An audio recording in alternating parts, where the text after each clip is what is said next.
Moving right along, we got Otto from Otto and George in studio. It's the Opie and Anthony Show, by the way. Anyway, I enjoyed your buttermilk sardines segment. I was having my bowl of Lucky Charms with Diet Pepsi and washing it down with a chicken salad sandwich with Ben Gay on wheat toast.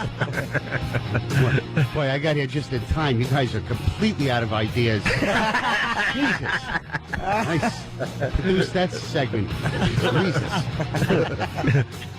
But it's so I missed you guys, man. Yeah, we miss you, Otto. Yeah. That's some of the greatest treats of all time. Do I ever really pop into your head? Do you guys ever think about me when I'm not right in front of you? Absolutely. Or are you just busy shoving wads of cash into empty paint cans like Vito on The Sopranos late at night with your piles of money? I got your DVDs. We throw them in. Really? Yes, man. of course I do. I love Otto. Thank you, man. So you're on the Facebook, too. Yeah. Saw that. Is that good? Yeah, you know. We hooked up. We're pals now on there. Does George have his own page? George gets a book out. George should have his own page. Yeah.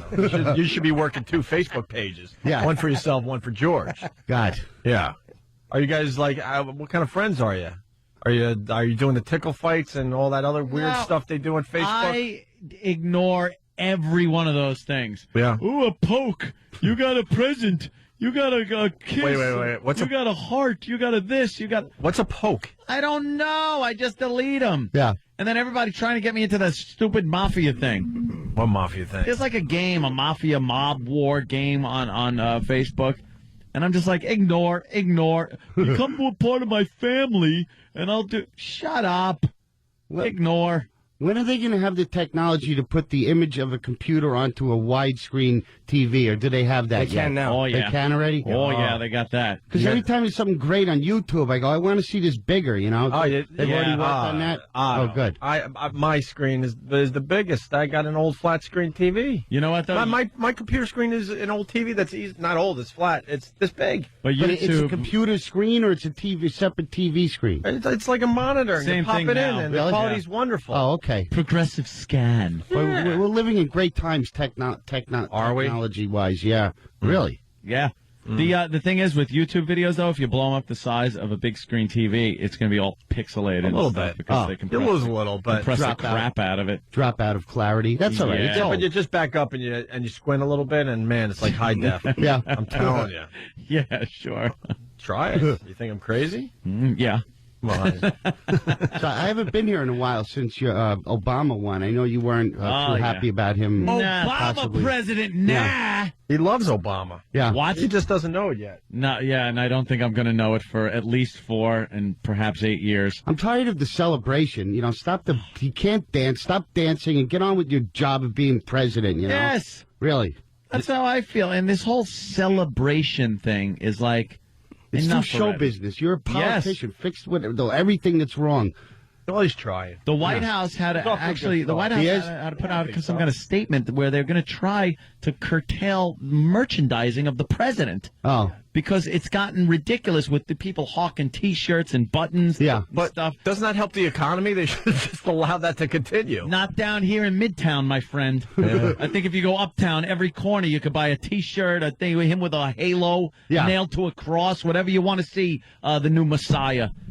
Black people really think that their lot in life is going to change now. This guy's a politician. He doesn't care. Let me ask some of the old ladies up in the Bronx that are being pummeled by some young gentlemen. If things have changed since Obama's been in, they got videotape they're playing all morning on the news of this lovely gentleman that is going up and just pummeling old ladies. Yeah.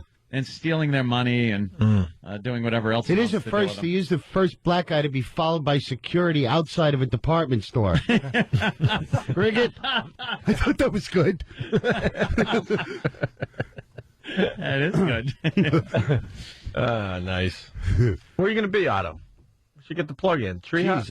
God, I got. Well, that's why you're here. Let's be honest with each other. I have a performance this Saturday. No, I didn't come here to plug. I came here because I feel like I'm vanishing when I'm not on this show. I'm just somewhere out there in the B room universe, and then when I come here, I feel like I'm pertinent again.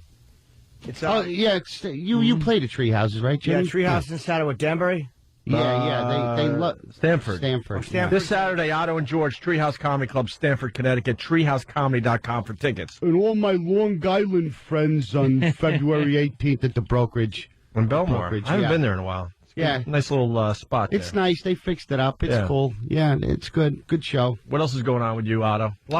Took a trip to California with Trish. We took 9 days driving from San Francisco to L.A. to Vegas. That is one of the coolest rides you could ever do. I know, but I was checking in and out of hotels every 2 days, and I said to myself, this is like doing a gig without getting paid at the end of it. I'm exhausted, and I have less money.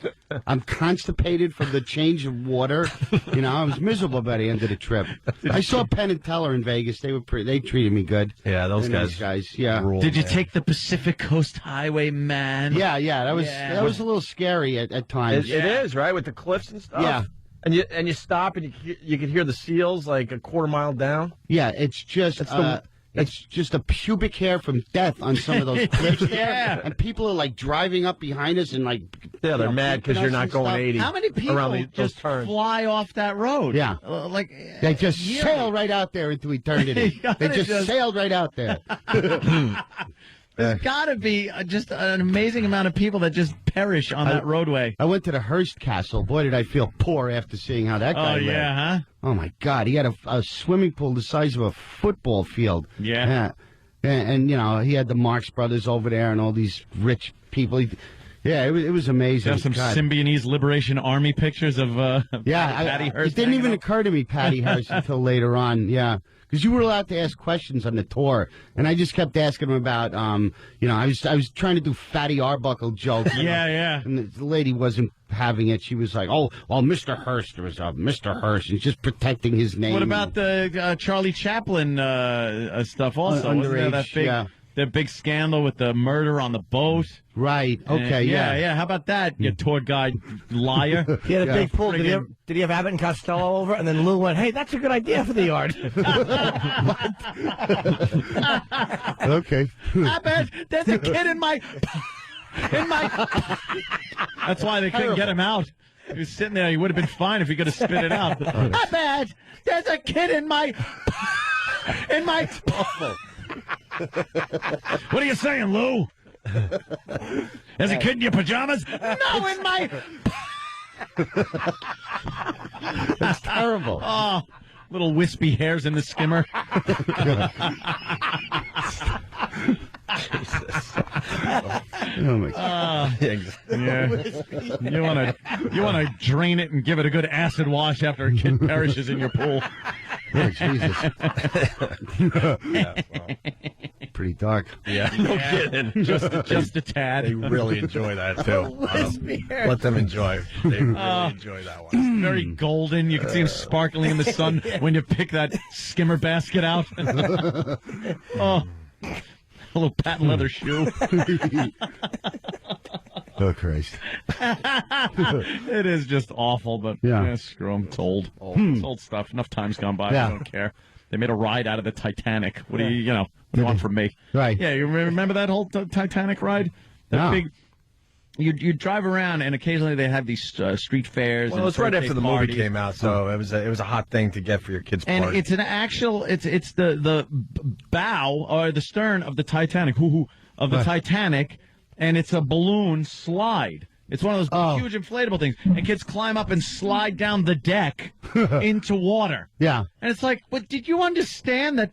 1,000 and some odd people died. Death, a horrible death. And now enough time went by where it's a ride. Otto, here it is. Yeah, there it is. You can bounce off the smokestacks and everything. Sure, have a little fun with it. Just slide down the deck into water, just like the real people did. Yeah, from Hasbro. Yeah, there you go. That's acceptable now. And enough time goes by. Enough time goes by. You got to wonder if eventually there'll be rides from other tragedies. It's just look at that. There's a little kid sliding down the deck, having a blast. And just years ago, people actually were doing that, and dying. And if you get the really good slide, you slide right into the water. Fatalities, good. That's good. Yeah. Oh, yeah. I always put the History Channel on to try and fall asleep before I do this show because it's very hard for me to turn my brain off. Mm-hmm. There was a thing last night about Hitler's bodyguards. Oh, that drunk. Yeah, it was really good. Drunk guy. They had some good audio on Hitler. He was talking to one of his guys, Himmler or something. And he was going, "I'm going to kill 6 million Jews and 12 circus clowns." The guy goes, "Circus clowns?" He goes, "See, nobody cares about the Jews." Oh my God! You're saying they're dark. Wow. Nice. Sorry. I really No, can't. it's all good. I'm the same way, though. I can't fall asleep without something on. It didn't work. I was tossing and turning. Yeah. You know, when I have nothing to do, I sleep like in a second. But when I have to get some rest to do something, my brain won't You're shut not off. alone. Yeah. Everyone's like that, Otto. You guys must have, your bodies must be able to shut down now after all these years. No, you wish. Ah. Never. I just got back into kind of a normal schedule. I was coming home at Like noon. what time did I you would hit go, the hay last night, for instance? Last night was I don't know, about 9:30. Really? 10, but that was normal. But for about 2 weeks before this, Yeah. I was going home at noon, sleeping until 8 at night, staying up till 2:30 in the morning, and sleeping a couple of hours before the show. Oh, naps. So I yeah. became nocturnal. No, the bulk of my sleep was from noon till 8 at night, and then I was Wow. up all night, just kind of hanging out, drinking. Well, that's not bad. As long as you get your 8 hours at some point. You know what though? From 8 till like 2:30 in the morning, no one's around. There's nothing to do. Mm-hmm. I'm not going to go out because then I'll But be don't out. you find your brain is functioning better if you're up for a few hours than if you just crawl out of bed right to the microphone? Isn't it better? Oh to be up for a yeah. while? I did notice that. Yeah. Yeah. It's tough to wake up. I got a glue on my brain when I first wake up. Well, you're not Yeah. used to this either. Yeah. It's like the funny Get used shirt to it that I a wear little that bit. says "I'm a bitch without my coffee." Oh, Jimmy. Hey, Otto, you're a big movie buff. Oh, yeah, I just saw The Wrestler. Man, was that moving. You liked it? I thought it was unbelievable performance. Oh, Jim, I got to show you this. Check this out. Oh, you got a picture of wow. Wow. Hey, a signed Nicholson. Yeah. That's from great. Yeah. Can I see Cuckoo's that? Nest. Yeah. Can I? No. Don't, no. Why? Look at this. I just don't. want to look at it. No, You you always never. look people. Get that. He would I never. got it. knows What, are he you gets jealous? killed. I got it. Why Wow, are that you, is why are good. you showing off, making us all I sad? thought Jim would like to see it. Of course. I thought it was show and tell today. I brought something in. Yeah. Ooh. You like The Wrestler, though, huh? Why, you didn't like it? No, I loved it. Yeah, I thought it was amazing. I mean, really. But they're saying it's Powerful. It's this comeback movie. Like, what other roles is he going to be able to play with that face? He's going to and do everything? 9.5 Nelsons next. Right. Yeah. You know, like they're Prince saying of paper cuts. they're saying like John Travolta, the big comeback. What is this what going did to Burt lead Reynolds to? do after Boogie Nights? Zero. Yeah, they always talk about that. And Burt Reynolds shows he could deliver when he's got a good script, but there's no scripts. You see Slumdog? Slumdog Millionaire? I heard about that. It's good. Is that good? Millionaire. I didn't like it as much. I liked it a I lot. didn't think it lived up to the hype. What about That's for Eastwood's sure. movie? Did you see that one? I liked it. That was great. I just saw the good parts on YouTube. Oh, it's funny. Every racist remark he's out of funny. his mouth. He's a it's like grumpy Full old Metal man. Jacket and Yeah.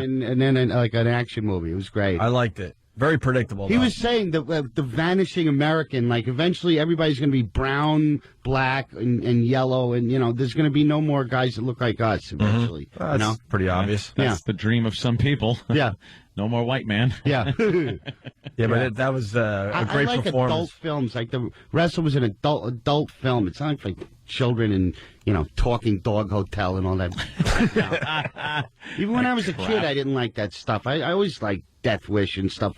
When I was a kid, it was all about sneaking into an R-rated film. Oh, I was cursey. not interested in anything PG. None of that Disney crap for you? No, Yeah. no, not really. So you're not going to go see Mall Cop? Oh, he's very talented. He's very handsome. I don't know. Hey, you like? I don't like Pixar animation. Do you watch that stuff? Love Pixar. You mean computer animate? Yeah. No, I prefer the old organic claymation. King Kong, the original. Yeah, I'm more traditional. Really? The Pixar. Where they move like Michael J. Fox. Yeah. Those Pixar films are fantastic. Oh, they really? Like, what's a good one to start with if I'm just going to see one? The Toy Story ones. Toy still Story's hold good? up, Yeah. right? Yeah. What's some of those other Pixar movies? Huh? Oh, yeah, Cars. Monster Inc. Monster Inc.'s good. Cars was good. Cars, okay. Toy Story 2. Yeah, Toy Story 2. And they got the new one. What is it called? Incredible. Up is the new one coming out. What voice is that? Oh, that's our politician You friend. know what? Oh. This is, yes, It's worth playing. it is so worth. It's just overplayed. bringing Otto up to speed on this one. Okay. No, this is never overplayed, Opie. Believe me, this clip can never be overplayed. What is he, on meds or something? He just sounds like a dullard. No, this politician. I forgot what the debate was about. It was about beer, obviously. Do we have the long clip? A higher We need the long clip. alcohol content in beer. Oh. Yes. In Alabama. They were debating a higher alcohol content, and one of this is actually a politician. Oh. This is actually a politician that was elected to an office by his constituency. He's having some kind of press conference or something to try to get this done for his state. Or And he's got a crony that I guess helps him out at the end. Yeah. When he can't quite get a thought together. Yeah. The cut I have is 21 seconds. Where's the long clip? Maybe this is the whole clip. Okay. Give it a play. Yeah, what's wrong with the beer we got? I mean, the beer we got drank pretty good, don't it? I ain't never heard nobody complain about the beer we have. It drank pretty good. Budweiser. What's the name of some of them other beers? Budweiser and what else? Miller. Wow. Miller. Coors. It drank pretty good, don't it? Mo, cool. It's one of our favorite clips, Otto. Mushmouth. This is a politician. Pat Blue Ribbon. Schaefer. No. Miller. Mo, Dinkalaggle. The beer we have, it drank pretty good. Stella Artois. That's a toughie. Meister Brown. Yeah. Chimay. Deep South. This guy's from the Deep South. Oh, the Deep South. No, he's from Maine, Otto. Okay. Yes, he's a politician. It reminds me of the other beer clip, too, that we haven't played in a while. The murder one? Listen to this. They was arguing over a bureau. They was up there had a bureau that they didn't have no bureau. And they won a bureau. They were hanging around to get a bureau. The mailman gave me a dog. I was just they were arguing over a bureau. Guilty. They took his bureau and then shot him. And they shot him. They shot him. Well, of course. Over they did. beer. This is why I always say we can never, ever quite really sync up as one people in this nation, because there are certain things that I guess we do as white people that black people don't understand, and there are certain things that black people do that white people just cannot understand or be party to or be part of. I watch movies where it's like just a group of black guys and they're hanging out and they're talking and stuff, and I just think there's no way I could fit into that conversation. Oh. They're just throwing around some cool slang and everything, and their clothes and what they're doing and how they're treating bitches and stuff like that. And I'm just like, how could Whitey fit into that? And then you got your Whitey thing, like my activities, what I like doing, how I like hanging out with my friends and stuff like that. And I don't see, like, you know, unless you're a black guy that's grown up in a predominantly white household like Obama, can actually understand and fit into that. Most of them are probably just trying to fit into the pack, and they'd love to go to Banana Republic with you. Yeah. But they're just trying to be all gangsterish just to fit in, you know? Yeah. Well, no, So I half of them are probably nerdy. There's got to be black I don't nerds. think so. Yeah. I'm sure they are, but I think they're more gangster than just like our gangster guys. You know, their nerds beat our gangster guys, unless, you know, you're talking about the Italian mob. Okay, yeah. But I don't know. It's just this whole lifestyle thing where it's so separate to me. I don't understand a lot of what is going on. Like you watch on YouTube and you see some videos of this guy. This one guy was driving his one of his bitches in down in Detroit, and he's videotaping the neighborhood, and they're talking about it. And I'm like, first of all, I don't understand what he's saying. Secondly, we couldn't do this. And the way he's treating his bitch, like, shut the F up, bitch. Bitches. Just a different world. I would love to treat that woman like that. How great would that be? Yeah. Shut up, bitch. Who wouldn't want to say that? But then you get yelled at. Yeah. Yeah, you do. I would. They're not as afraid to go to the slammer for spousal abuse because they're going to see all their other best friends in the home. Yeah, that's another thing. Like, it's more part of their normal life is you're in prison, you're out of prison, you know what I mean? Yeah. It's not a big deal to go away for a while. We got a question from Eric in Ontario for Anthony. Eric, Canadian. You're on the Opie and Anthony Show. How's it going? Good, man. Anthony, do you base all your racial opinions off of movies? Off of movies? Yeah. No, a lot of them, because it's kind of like a reflection of, and I'm not talking about like watching House Party or anything like that, but it's, a reflection of the community. You watch movies based on whitey, and you get kind of the whitey angle. You watch movies based on black people, and you get kind of a black angle, like a movie like that, Menace to Society, things like that. Colors. Colors. You watch things like that, Great movie, right? Yeah. and it's not that isn't out of the question that people do talk like that, act like that. I know it's a drama, so there's a lot more action in it than probably would be in the normal run-of-the-mill life of a black gentleman in South Central, but I couldn't imagine living in that lifestyle. So I can't find common ground. Yeah. I can't find common ground. We're a separatist society, really. We really are. It's got to do with age, too. I'm sure a guy like Morgan Freeman looks at those kids and just goes, what the hell? What are they doing? You know? Well, Bill Cosby's always been very vocal on that and say, pull your pants up and speak properly. And but I don't know. It's just this You have a lot in common with them. You're gaudy. You like guns. You drive an oversized vehicle. You like to bang young chicks. That is true. You completely have everything in common with them. Yeah. The difference is I do it all legally. Yeah. Like, it's my vehicle. My guns are registered. The girls aren't under 18.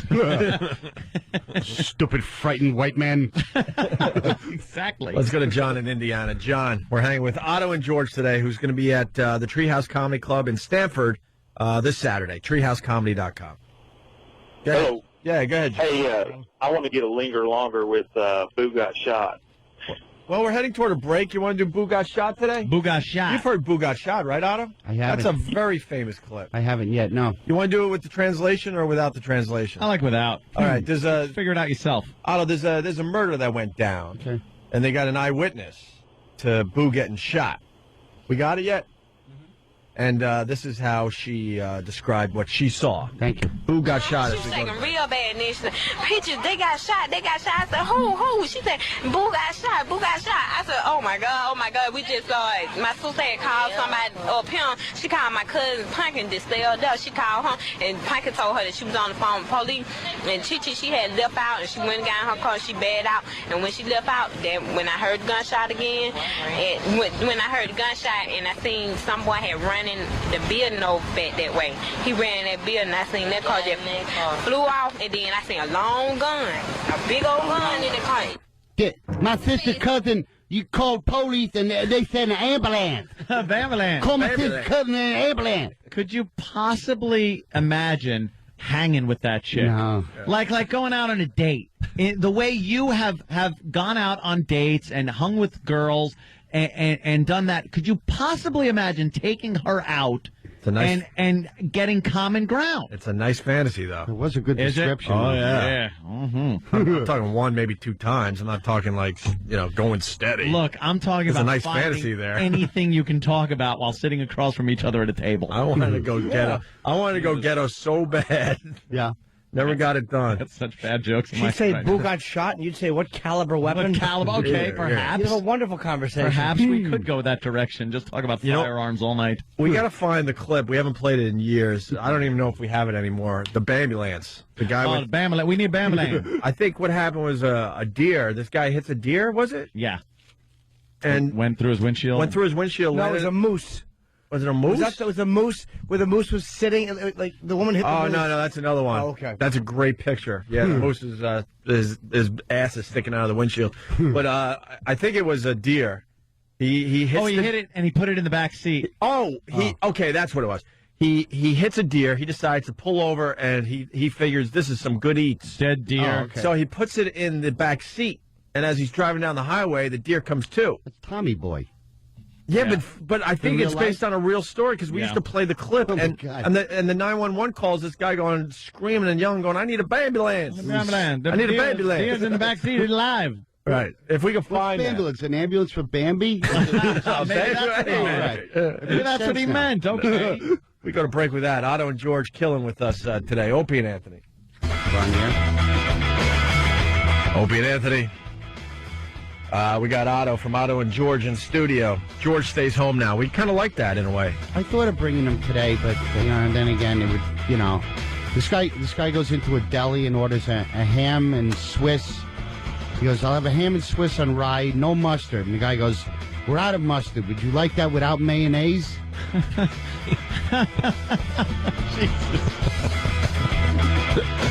Otto and George at the Treehouse Comedy Club in Stamford, Connecticut this Saturday. TreeHouseComedy.com. And then for all the Long Islanders listening, February 18th, Brokerage in Belmore. You can see Otto and George. That's going to be a good show. Yeah, we got lots to do still, but Jill's on the line from Blairstown, and it says, Aunt is so funny. I think it's probably going to be sarcastic. I don't know. Let's find out. Jill? Hi, guys. How are you? Pretty good, Jill. Hi. I've been listening for actually just a couple of months. So, but Anthony, you crack me up. Like, you're so ignorant that it's just hysterical. Like, I can't even be mad at you. He really is, right? I knew it. The ignorance is ridiculous. What am I ignorant about, Jill? And he's a very intelligent man. One of the smartest guys I know. No, enlighten me. I want to know what I'm ignorant about. No, you're very smart. And everything about races and it's so funny. Like, I can't even be mad. You just crack me up. But okay, hold on. How is my opinion on how the races are and how they act together and things like that, how is that being ignorant? I'm basing it on something. And there is a kind of an opinion on the whole thing. I'm not saying. Yeah, I mean, you're definitely entitled to your own opinion. Right. So I'm not. Everybody can say whatever they want to say, but it's just, I don't know. It just seems like you get your information off of the most stereotypical movies and websites. Well, no. I also I look at the world. I look at people. I'm a people watcher. I do that. It's not just based on movies. I'm not that crazy. But were you beat up by a bunch of black guys every day as a kid or something? I grew up. I went to school in Central Islip at one point in my life, out on Long Island, and it's known to not be one of the best neighborhoods around. And I did have some problems with some black gentlemen back then taking my money. They would always love taking the white kids' money. Are you really just a sad little boy at heart and you just need some love? No, why can't it be, Jill, why can't it just be that this is the way it is? And I'm just kind of talking about what it is. While we were talking about this, let me just enlighten you a little bit. While we're having this conversation, I'm distracted by the news watching a savage beat the living crap out of an old lady. They're both black. It's black on black crime, which by the way is 90% of the crimes that black perpetrate are against other black people. That isn't my opinion, by the way. I didn't say it was. That's the way it is. Why would you say that is? Yeah. Why is there a disproportionate amount of crime in the black community than in the white community or any other ethnic groups? I think that they just publicize it more. All right, so you say it's the media. No, it's not. It's statistics that are collected by the FBI, by the prisons, that there is a disproportionate number of crimes that are committed by black people, as opposed to white people. That's the fact, because that's what they do. Yep. But it's a fact that that's the information that they collect. We don't know what goes on in white people's houses. So you're saying it's a conspiracy? The clip you just played of the woman talking about somebody that got shot and blah, blah, blah. Do you know how many trashy white people I'm not saying that Right. Hey, Jill, Jimmy, I'm gonna shoot you. Why? Jill. See, here's what the thing is. I'm not saying there aren't dumb-ass white people. As a matter of fact, there are more dumb-ass white people than black people because there are more white people in the country. I'm talking 10 or 11% of the population of this country account for 50% of the prison population. How is that possible without there being a conspiracy? Jill? Just the way they report it, right, Joe? Shut up, Jimmy! God, you son of a bitch! All I'm saying is... How is that, Jill? All I'm saying is I'm not trying to get into all these serious facts. It's just... No, you called me out on something. I want to have an intelligent debate. You said I'm ignorant on a lot of things. I want to have an intelligent debate with you on this subject. Why do you think 50% of the prison population is made up of 10% of the country's population? Jill. It's just the way it is. Yep. Okay. Well, why is it like that? I need an answer. I say because there's this. I'm not disagreeing with you. That's what I'm saying. I'm not disagreeing with you. So then why am I stupid? Some of the I didn't say you're stupid. Well, why am I then ignorant? I bring these things up. I bring up the crime, and I bring up the fact that we don't have common ground because of things like what I just mentioned, and then I'm called ignorant. I'm not talking about your facts. I'm talking about the plain old that you wouldn't be able to fit into a conversation with a bunch of black guys. I couldn't. Why is that funny? Do you look? Why? Because I don't understand. I don't have a common ground with a group of black people. I can't step into that. You certainly can. Unless you're talking about the ghetto guys. I am. And the hardcore rap That's guys. what I'm talking about. But there's a lot of other black guys out there. Ghetto black guys do you run into? Yeah, really. I steer clear. Because it's dangerous. Another great point from Jill, right? It's dangerous for white people to be around a black criminal element, as much as it would be for a black gentleman to be around a group of skinheads. It's dangerous. That's what I'm saying. Ooh, I love getting you all riled up. I know. Don't you? Yeah, because you're really doing it, not the bastards that are surrounding me right now, agreeing with you. Well, you know, it's making good points. Hold on, Jill. You raised a good point about which one? The Jimmy, there's stereotypical. A lot of times, right? Like he just kind of gets his stuff from movies, right? Yeah. I noticed that too. Yeah. Shut it, Jimmy. Before I go, I just want to say, Jimmy, I love you. Oh, thanks, sweetie. Shut up, Jimmy, that liberal ass. Thank you, He's sweetie. a lib. You liberal Democrat jackass, Well, you know, Jimmy. what am I That's what we gonna call do? him. We call him liberal tree hugging Jim. Hold on, pass. I'm a Jill hugger. Pass along the wealth. Let's spread it around. Jill, what do you look like? Shut it. And he's very witty, and I love him. Thank you, baby. Is that Jill, it? what do you look like, Jill? Jill, how much do you love black? Hey, you just love it? Do we have to You go just there? love it? Do we have when to go did your there? father disown you, Jill? Hey, let's keep it fun. Oh, I have a very loving father. All right, I'm kidding. I'm sorry. Jill, are you a pretty girl? What? Pretty girl, Are you Grady? pretty girl, are you, Mr. Grady? You chopped liberal Jill up and left her body in the hallway. There you go. That's what I like to hear. Nice and dirty. She was talking to a cook. Hey, All right, everybody say hi to my husband, Ben. I'm sure he's listening. He's very proud of me right now. All right, Sleeping with yeah. Jimmy. all right. I'm sure he's very proud right now. Go see Jimmy at Caroline's this weekend, Thursday through Sunday, I do believe. God, people just can't be honest. I know. Everyone that says Anna's wrong has never worked. Oh, hold on, I'll read them all out for you. Yeah. Shane and Philly, just to see what's going on out there. Everyone that says These Anna's are, wrong by the way, has never worked with black people. These are opinions that people have gotten through experience, whether that's right, wrong, or indifferent. This is what people are living. Brennan in San Diego, Anna's giving facts. She's calling them theories. Michelle in Rockland County, I understand both sides, but Jill shouldn't attack Ant. Chris in Missouri, smart as black people can also be ghetto. Tony, black guy from D.C., Ant watches movies and thinks we're all the same. Well, can we have a guy? I think a guy like Tony and Ant would be very interesting. Sure. I watch movies and think they're all the same. I love all right, hold on a to minute. talk to Tony. Jim in Long Beach, I'm a cop. Jill is the ignorant one. Scott in D.C., and I think you're ignorant too, but I love it. And Paulie from the NYPD, I want to back up Ant with facts.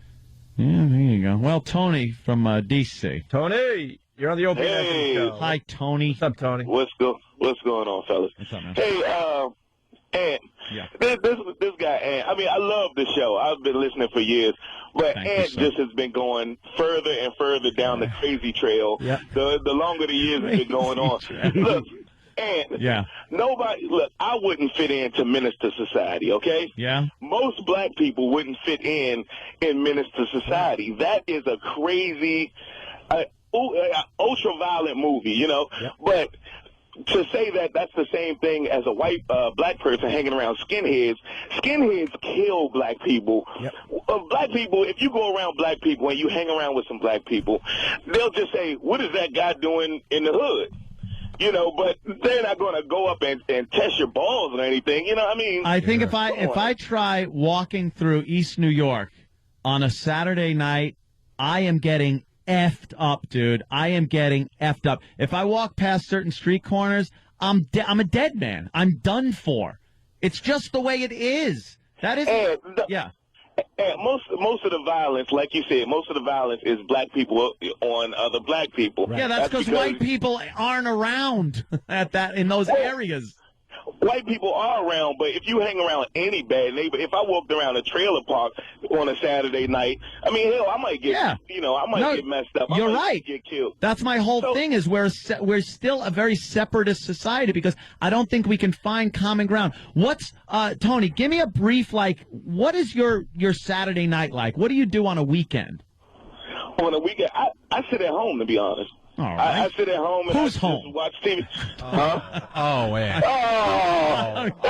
Come on. I'm teasing. I like Tony. Come on. What is that? We got an opportunity here. He's Come on. actually making very valid points. What is that? No, I just sit home, to be honest. I might go to a bar every now and again, but it's nothing crazy. Like, we don't stand on the corner and talk about our bitches and all of this stuff. That's rap videos, and you can't take it. And with Ant, another thing is that he's corrupting all of you guys. I'm sorry to say it, but he does the same thing with the liberal and conservative debate. He's one crazy person who says something crazy like Obama's going to pay my mortgage, and then says, this is how liberals think. Oh, like they said the same thing about Hitler, like he was crazy and was going to influence people. Oh. That's not the same thing. Right, of course not. Ant. Come on. And you see, Ant goes down the crazy trail. All the time. Oh, my God. There's Ant going down the crazy path. I like Tony. That's because I expected, what do you do on the weekend? You hang out. You drive around in chopped down Chevys. But how can you like Tony? He's with black. some weapons in there and just like hassle Tony. the police when they pull you over. That's what I expect. No. All right. Well, but see, we talk back to the police because they're always around. Yeah. They're always and when they're not, there's a problem. No, if you lived in a neighborhood where the police were always around, always harassing and stopping people for no reason. They drive past my house all the time. They give me a wave, and then they're off. They're It's called patrolling. Yeah, but you're paying them. They're like your private security or something like that. Well, they not too far off there, Tony. I love the police. What are you kidding? They're fantastic. You know what happens though in some of the communities, the black communities, the cops can't win because if they're not there, there's people bitching that there's crime and drug sales going on, and the cops aren't there to stop it. And then when the cops show up and start busting these guys, the people come out and go, "Oh, look at what they're doing! They're dragging off, our young men." So it's very hard for the police to win in those situations. It's not hard. Here's the thing. Why don't you just treat them with respect when you get pulled over and say, "Yes, sir. No, sir. Here's my license, my registration." Well, most black people feel like they're being treated unfairly anyway when they're pulled over by the police. I mean, I get pulled over more than the brothers. I swear I get pulled over more than the brothers. But you get pulled over and you get to stay in your car. When we get pulled over, they say, "Get out the car, get on the ground, get on the knees," and it's like face down on the curb. And after, 5 or 6 times of being put on the street face down, then you're like, maybe you might feel a little chip on your shoulder after a while. But when you get pulled over, they say, "Excuse me, sir, can I have you? You were going fast. Could you please give me your license and registration?" And you get to sit there with your heat on, and then you say, "Thank you, officer." With the heat on, you're not laying in the street. It is cool being white, I gotta say. Getting a cold shin. God damn. I like this Tony guy. Tony, you're all right, man. I get. You know what it is though? Why would the cops do that unless there was this disproportionate amount of crime? Are they profiling? Perhaps, but if you go out and you're attacked by anything that is the same every time, wouldn't you then be a little more leery in those circumstances? But here's the thing. Here's the thing. Nixon, I'm going to use a Nixon quote. Nixon said that because the president does it, that means it's not illegal. Just because the police pull people out of their car and put them on the ground doesn't mean it's a reason for it. Hey, Tony, can I ask you? They could just be jerk-offs. Hey, Tony, can I ask you a question? Like, you know how you say you'll give the cops an attitude sometimes because your experience with cops has been kind of unpleasant, so you kind of will prejudge them when they pull you over. Right. Doesn't it kind of work the other way, too? Like, if a lot of cops work in certain neighborhoods and have had primarily bad experiences with black people, or most of their bad experiences have been with black people, how come it's wrong for them to kind of prejudge? No, it's okay, but here's the thing. I would like for white people to at least acknowledge that may be going on. See, Ant's whole thing is if the police pull you out your car and put you on the ground and, maybe kick you around a little bit, then maybe it's a reason for it. Right. But it's never a reason, it's never the other side. Ant never sees the other side. True, it may be some cops who had bad experiences. That's why they act that way. And it's some black people who had bad experiences. That's why they act that way. But just acknowledge both of them. And just say, people get pulled up. What you want, MFer? I don't think it's like, I don't think every time they're dragging every black guy out of the car and putting him on the street either. But don't you think that maybe if as a community, you guys could get together and realize that if you clean up you clean up some of the crap that's going on in the community, that the police wouldn't hassle you as much. Where did that come from? I mean, obviously there was an initial prejudice there, but hey, we got a black president. So I think if everybody just strives to be law-abiding citizens, drive nicely, and not have drugs and illegal firearms in the vehicles, not roll the window down and have a ton of pot smoke come out, maybe things will change. Again, I love that Snoop Dogg video, too. But, I got it from a Snoop Dogg video. But see, that's not the thing. It's always going to be people who break the laws, unless we all act like ants. Unless we all have our roles to play, we don't question, we just do, what we're supposed to do. But that's never going to happen because we're people. I hear you. I mean, we're a-holes by nature, so, most people don't want to do the right thing when they're supposed to be doing it, Yeah. But we got to go to break, Tony, but definitely. Thank you guys, though. Great talking to you. I like the points he made. Yeah, Tony, call back anytime. You were real good, man. Thanks, very guys. cool. Thanks, Tony man. in D.C. We got to take a quick break. We'll do a little mopping up in just a bit. Stay there. Right. Opie and Anthony. We got to get out of here. They're ready to start the music marathon here in New York City. And we're going to go over to Sirius XM and do some cursing, check our mouse traps, and spend more time with Otto from Otto and George. Yep. This Saturday, Otto, Treehouse Comedy Club, Stamford, Connecticut. Another fine appearance today by yourself. Thank you. Yes, very good. And then the brokerage, February 18th for everybody out there on Long Island. Anything else? Caroline, tonight? No, tomorrow. Through Sunday. Yeah. 212-757-4100. I'll be there. And my whole new thing that I've been doing, we're really physical comedy. Where I've been kind of doing this improv thing where I bring people on stage and we act out a scene. Yeah. Yeah. It's really funny. No, it's great. I'm like, what's the occupation? Someone will yell a job. Abortion doctor. All right, please. Oh. All right, you're an abortion doctor. Yeah. At a deli. Go. Yes. That looks like... I'll have a slice of what looks like my last job. Yes, I mean pimento. Want to thank Sam. He's gently sucking the pimentos out of the olives. I meant to say olive loaf. I'm such an idiot. No, pimento is good. That works. I tripped into a good one. And Sam, of course, for bringing in the greatest treats of all time. Or some of the greatest treats of all time. Sam's dad, got to thank him. Yeah, pictures are up on onaradio.com. And we're working on the videos. They'll be around tomorrow, I assume. A lot of puking. E-Rock just couldn't handle some of the greatest treats of all time. Because we mentioned it, we leave you today just before the music marathon with the I Need a Bambulance phone call. Right. We'll see you tomorrow. Family. This is the ambulance emergency line. Do you have an emergency? I need a ambulance. Who is this? Joe. Okay. Where do you need us? I'm in my phone booth. Okay, what's the address there? Hold on. Okay, sir, did you call through 911? No. Okay, Joe, I need a location. What street are you on? I'm in the phone booth at the Stop and Go. Yeah, that's it. I'm at the Stop and Go. Well, I'm in the phone booth. Let me tell you what. I'm going down the road, driving my car, minding my own goddamn business, and a deer jumped out and hit my car. Okay, sir, are you injured? Now, let me tell you. I get out and pick the deer up. I thought he's dead. I put the deer in my back seat, and I'm driving down the road and minding my own business. The woke up and bit me in the back of my goddamn neck. And he bit me and he done kicked the out of my car. I'm in the phone booth. The deer bit me in the neck. A big dog came up and bit me in the leg. I hit him with the tire iron, and I stabbed him with my knife. So I got a hurt leg, and the deer bit me in the neck.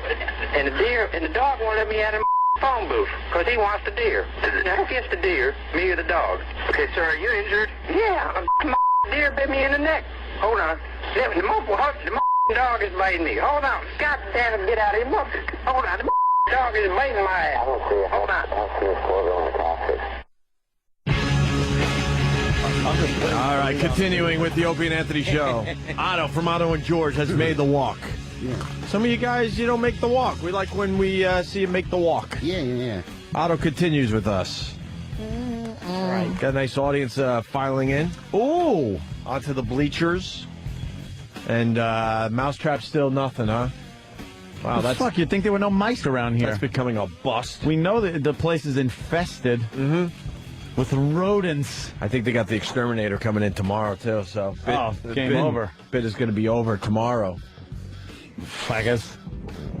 Fucking wankers. There's a couple things we couldn't get to because we had a lot of action. It went fast over there today. A lot of I noticed action. that. Yes. That's the sign of a good, solid program. I know Jimmy likes a good comic strip. They're fucking so funny, man. You enjoy a good comic strip. Yeah, I do. And there's something going on with Dilbert that's making a lot of news today there, Jimmy. Oh, what? Yeah. I miss you reading the comics, by the way. It's been a while. Nah, that's too funny. I get all laughed out. Sure. Do you want me to tell you what happened to Dilbert, or should we play the audio and have the big surprise? Let's play it, because Dilbert always gets me. He always catches me off guard. Dilbert is what? Is he is he like an office space It's not type? office humor. Office humor? It's office humor, cubicle humor, bosses and sub-bosses and, all that kind of crap. Yeah. Secretaries, paperwork, cubicle crap. TPS reports. PC load letter. PC load letter. I don't even know what the fuck that means. I gotta watch Office Space. PC load letter. That was the one. I never freaking out over it. What the fuck? I never got Office Space, and everyone's like, you gotta watch it a couple times. Yeah. So I'm gonna give it another try. But yeah. Dilbert is in the news and his comic strip. Listen to this. And it is sure sign of the times. Cartoon character Dilbert has been fired. Dilbert has been fired, Jimmy. What did Dilbert do again? Oh, I think it's because of the economy. You know, you got to be relevant with your comic strip, right? This has got people talking. A symbol of the downtrodden worker. Dilbert says, my side business, DilbertFiles.com, is getting lots of attention. I have a feeling I will soon be leaving my cubicle behind. All in favor of firing this idiot for using company resources? What? I don't even know what we just heard. What was that? What the fuck does that mean? No, it's in parts, but... Did Dilbert get fired? Did he stop running that shitty comic strip? Yeah, Sam, what happened? Did the guy get fired? Sam, you're making everyone angry today. What No the one fuck gets is it. Who going on with cares? Dilbert and his stupid comic Gives a strip? fuck. Well, you guys were probably just like, because it's very funny. You got to listen to it again. What they did was they read the Dilbert Gets Fired comic strip, and the last box of the 3 panels, the last panel is his bosses saying, "Should we fire him?" And so that's where I ended the clip, so that way you guys could laugh and not. Oh, and then we're gonna find out. Right, and then there's some more audio after that, but I wanted to end the clip there so you guys had a minute to laugh. But what is Dilbert? Okay, thanks for putting a little break in there so we can laugh. Yeah. But wait, Dilbert. Appreciate that. They might fire the guy.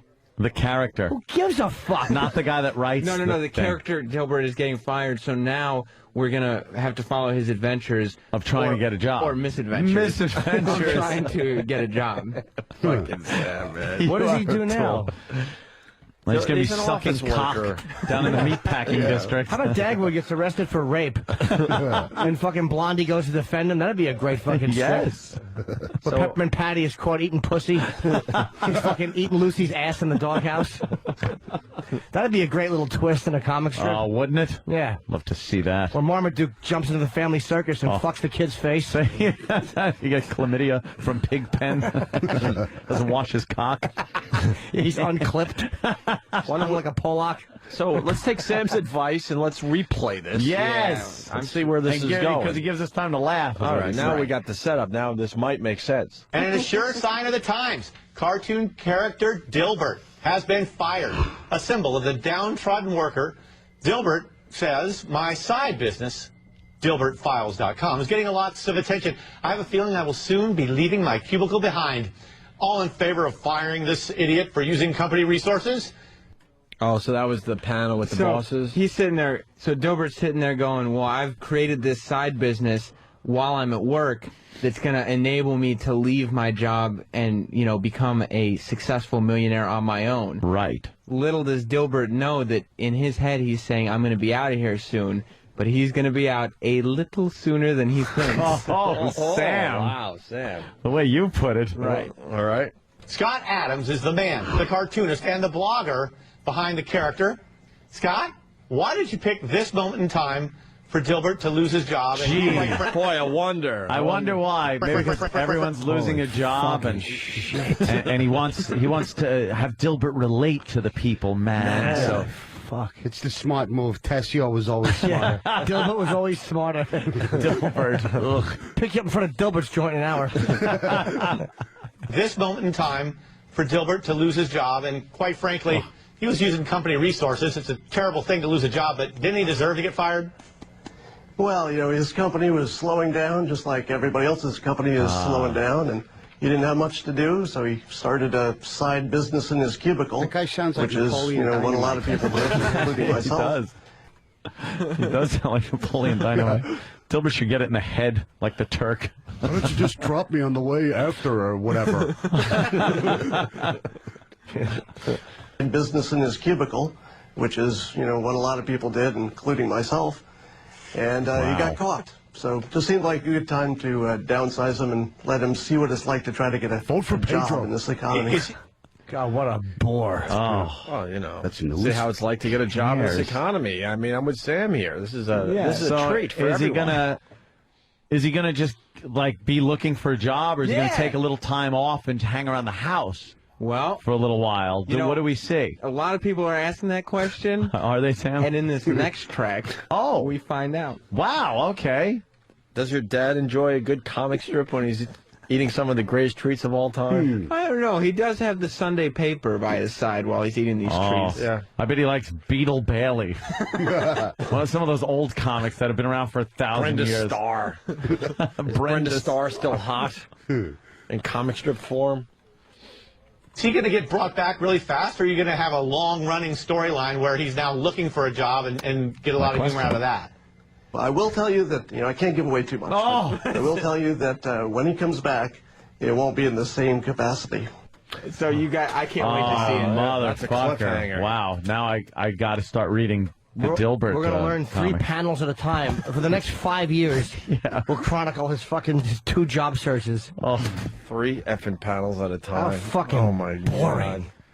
When do they stop with fucking comic strips? No one laughs when they read them. It is nobody. An archaic form of entertainment. Nobody laughs. It was relevant in the 20s. Get us a newspaper. What are you talking about, Jimmy? They hurt my throat. Is that today? Now, is that in today's paper, Dilbert, getting fired? Or is that maybe happened already, and now we can get an update by reading today's paper? Sam, that's a very good question. I think, Sam, you should be on top of the whole Dilbert thing and bring us updates from time to time. I will give you Dilbert updates. Where will be our Dilbert connection? Has he been fired? Dilbert has been fired. Officially, he's been fired. Dilbert's jobless. So the listeners are going to be begging for they're going to be begging for the Dilbert updates there, Sam. Yeah. So make sure you don't disappoint our fine listeners. Maybe he'll shoot himself and his family.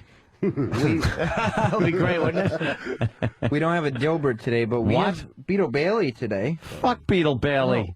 Doonesbury? The New York papers don't have Doonesbury Dilbert? is probably the funniest comic ever. Yeah. You could read it, and then you just don't understand it. We don't even have Dilbert in our papers after all that. What a waste of a page of newsprint. These are The good. comics. This gets you angry. Hey, look at Jimmy. He's reading the funny papers. Funny papers.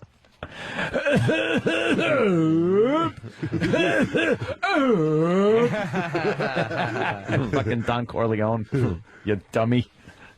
He's being sprayed with DDT by his little fucking grandson. Here's the Beetle Bailey. Sonny should have whacked him. Oh, we got a little Beetle Bailey today. This is only a two-paneler, unfortunately. Two panels? Oh, boy. What is that? One of the guys is sitting there. The two guys, the old general. Hope this ends like the first part of Full Metal Jacket. Beetle Bailey's sitting on the toilet, his brains splattered on the wall. And there's another guy talking to the old guy, and he goes, ever think about retiring, Amos? And Amos goes, yeah, I guess when this job stops being fun, I'll leave. And the two secretaries over here, and the one is like incredulous, and she's like looking over her shoulder, and she goes, fun? And the other secretary goes, when you quit, he quits. So I guess what happens is the older general probably likes the young secretary. And when fun. It won't be fun once she quits. Oh, well, that's a thinking man's comic. God, Sam enjoyed it. Shit. What is this, the new Dilbert? Yeah. Oh, Christ on a my pony. God. Hand me what that took you one. so long?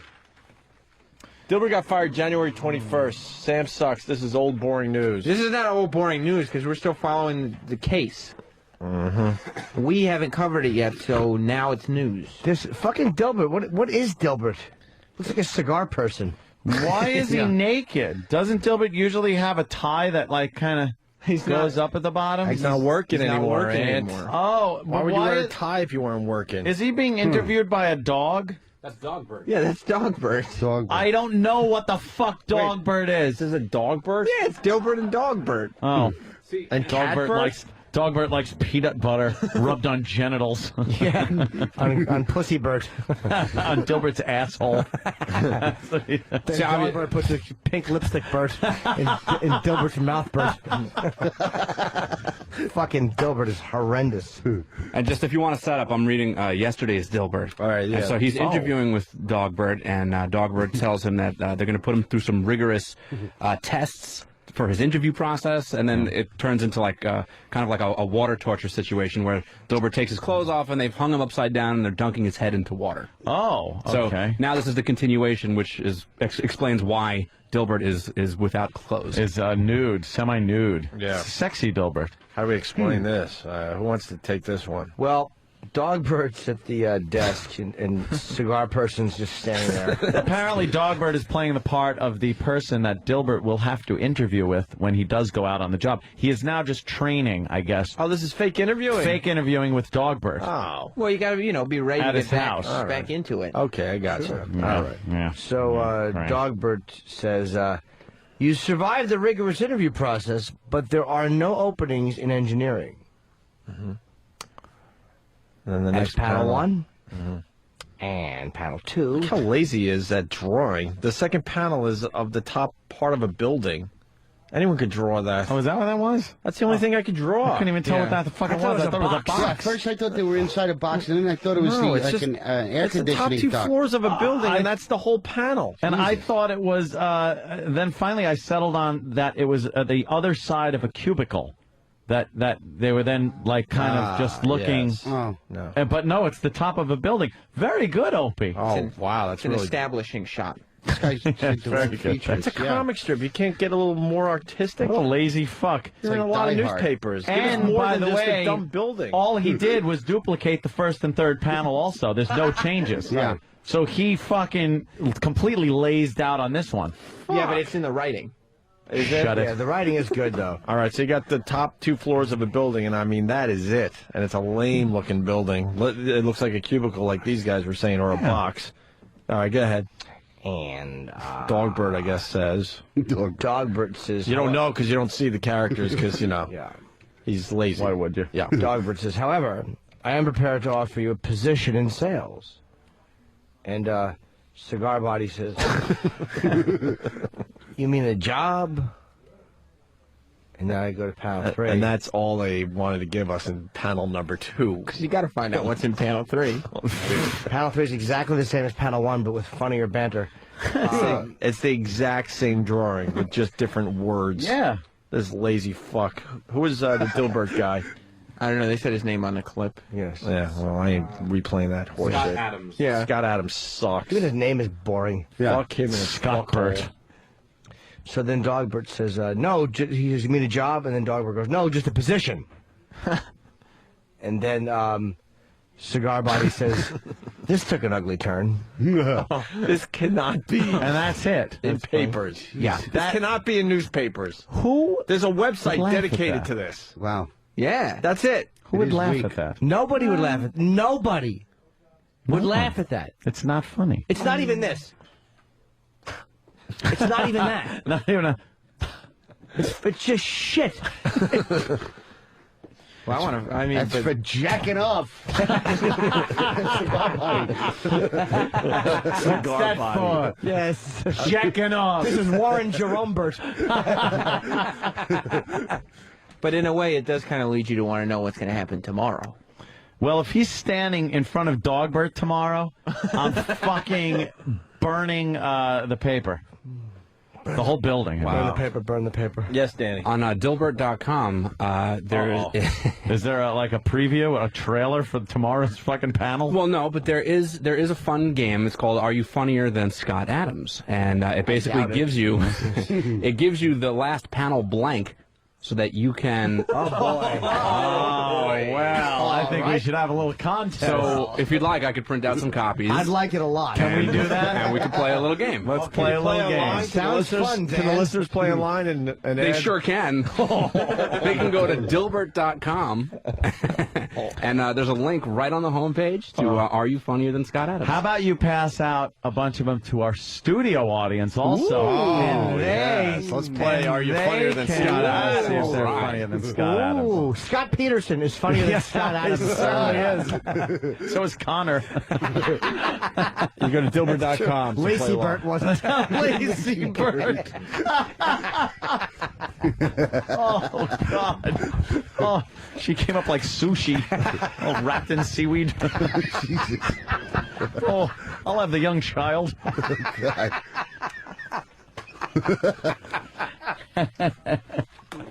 Oh, God damn. Oh, that's very funny. Little wasabi head. Oh, boy. Oh, boy. Yeah. What kind of a job do you guys think he'll end up being able to get? Oh, Sam, let's see. You can only imagine, Sam. Funny bone remover?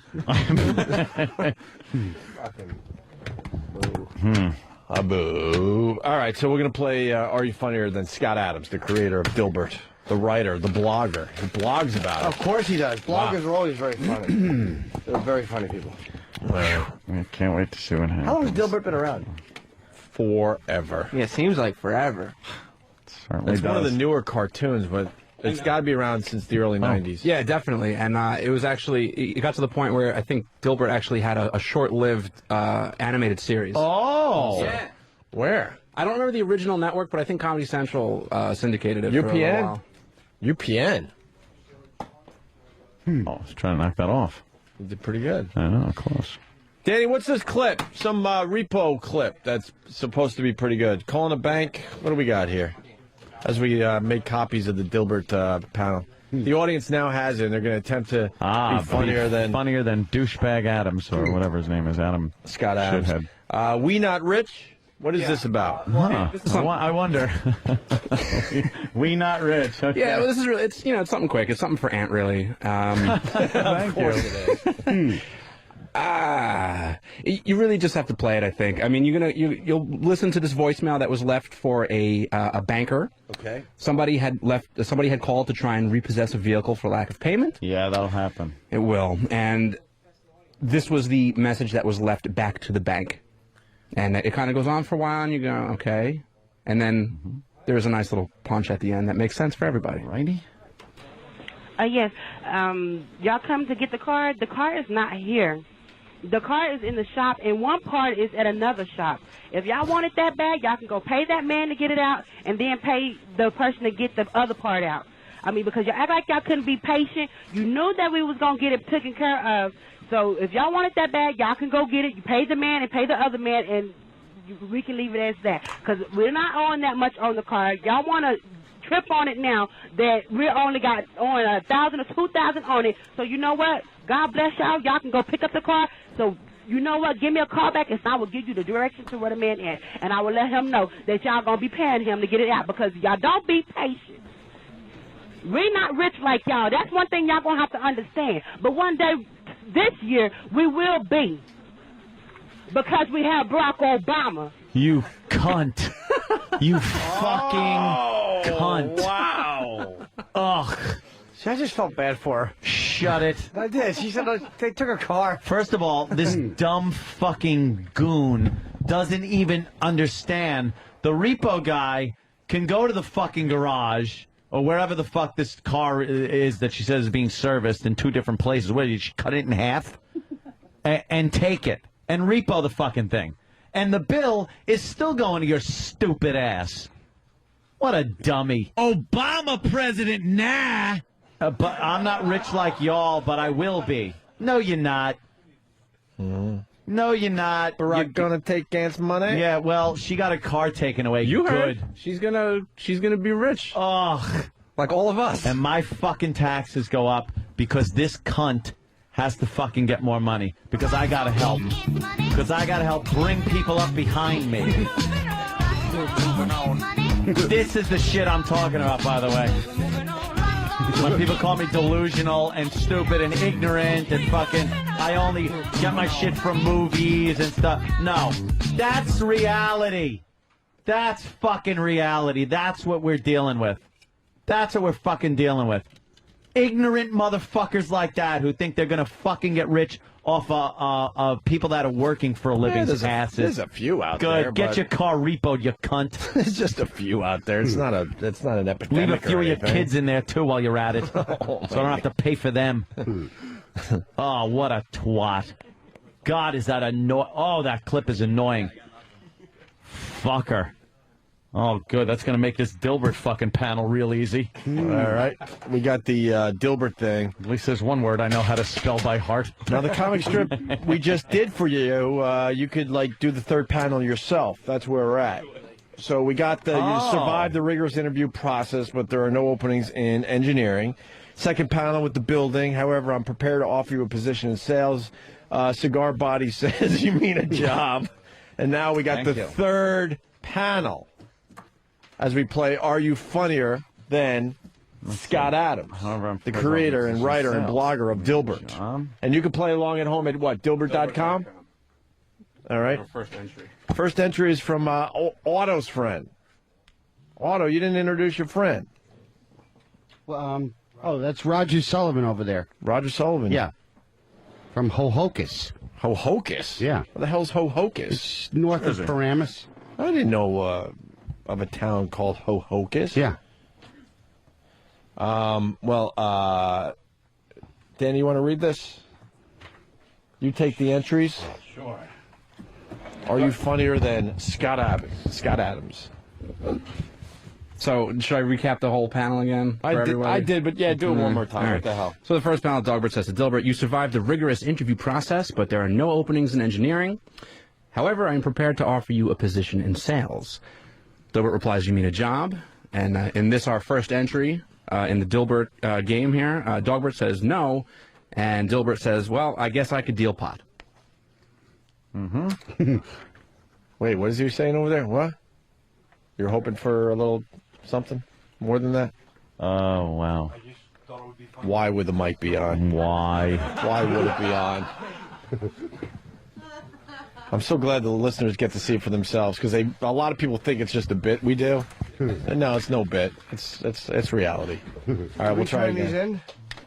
Yeah. I just thought it would be funny if Gilbert hit hard times and became like a total degenerate, you know.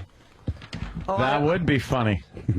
I don't know about that. That's encouraging. All right. Hey, anyone else have entries out there on the bleachers? Jimmy's handing in his. Anthony handed in his. Mine can't be read on the air. Oh, no? No, mine can't be read on the air. Maybe with the button. Maybe with the button. Maybe with the Sam, button. you got an entry from the listeners? Yeah. All right, what is his third panel? This young man's panel says, sort of, you'll be head bull prepper. And then Dilbert says, in that case, I'll go back to Ted's filament factory. Wow. Hey, all right. Nice. Okay, here's one. Let me read this. This is just from somebody, Anthony? Yeah. Yeah, okay. However, I'm prepared to Jesus. offer you a position in sales. Yeah. And then Dilbert says, you mean a job? And Dogbert says, no, Obama president, nah. We're giving your job to a... Jesus.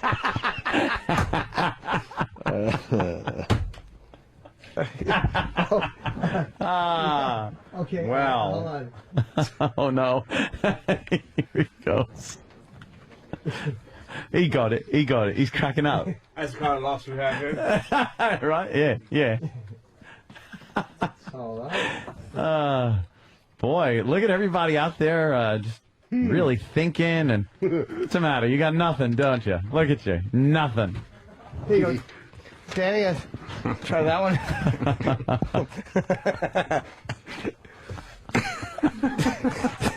Okay.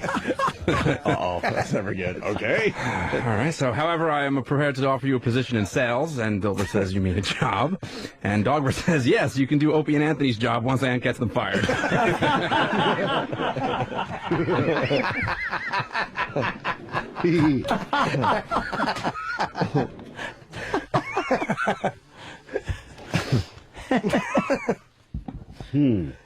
Oh, boy. Any others? We have one from intern Paul. Intern Paul? All right, Sam, take it away. Oh, wow. Says, boy. however, I am prepared to offer you a position in sales. And then Dilbert says, you mean a job? And then in the third box, Paul just wrote the word no. Why is that funny? There's something funny about it. Well, you know what? Because I was still laughing. Like, it's a shitty setup for a joke because, like, if Dogbert's going to offer him a position in sales, why would Dilbert reply, you mean it? Like, yes, a job. Yes, idiot. That's my entry. Dogbert says, yes, a position in sales. Dilbert says, thanks. It's just as good as what this asshole is writing. Exactly. And getting in papers. You got another one there, Sam? Yeah, this is from Tom out here. All right, one of the listeners. Who, I am prepared to offer you a position in sales. And then Dilbert says, you mean a job. And then Dogbert doesn't say anything. And then Dilbert says, sales? What other kind of jobs we got? I guess in reference to the... Yeah, the beer club. Right. What is that? What is that? That's someone's what is that? fucking phone or UFO or... That's our copy machine making more Dilbert. Oh, Dilbert things. Wow. Well, can the intern that's holding that wireless mic point it away from the copy Put it machine? right down on the copy machine. What's wrong with you? Okay, we have another one. Yeah. From Kevin. He says, you mean a job?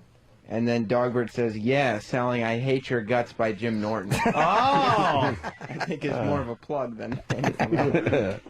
And then one from Heather, you mean a job? And then Dogbert says, based on your choice of clothing, you've already lost all sense of self-respect. I think sales is perfect. Now blow me.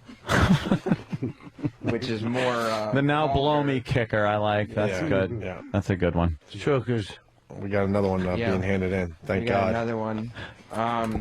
You mean a job? No. You are going on welfare and taking Aunt's money.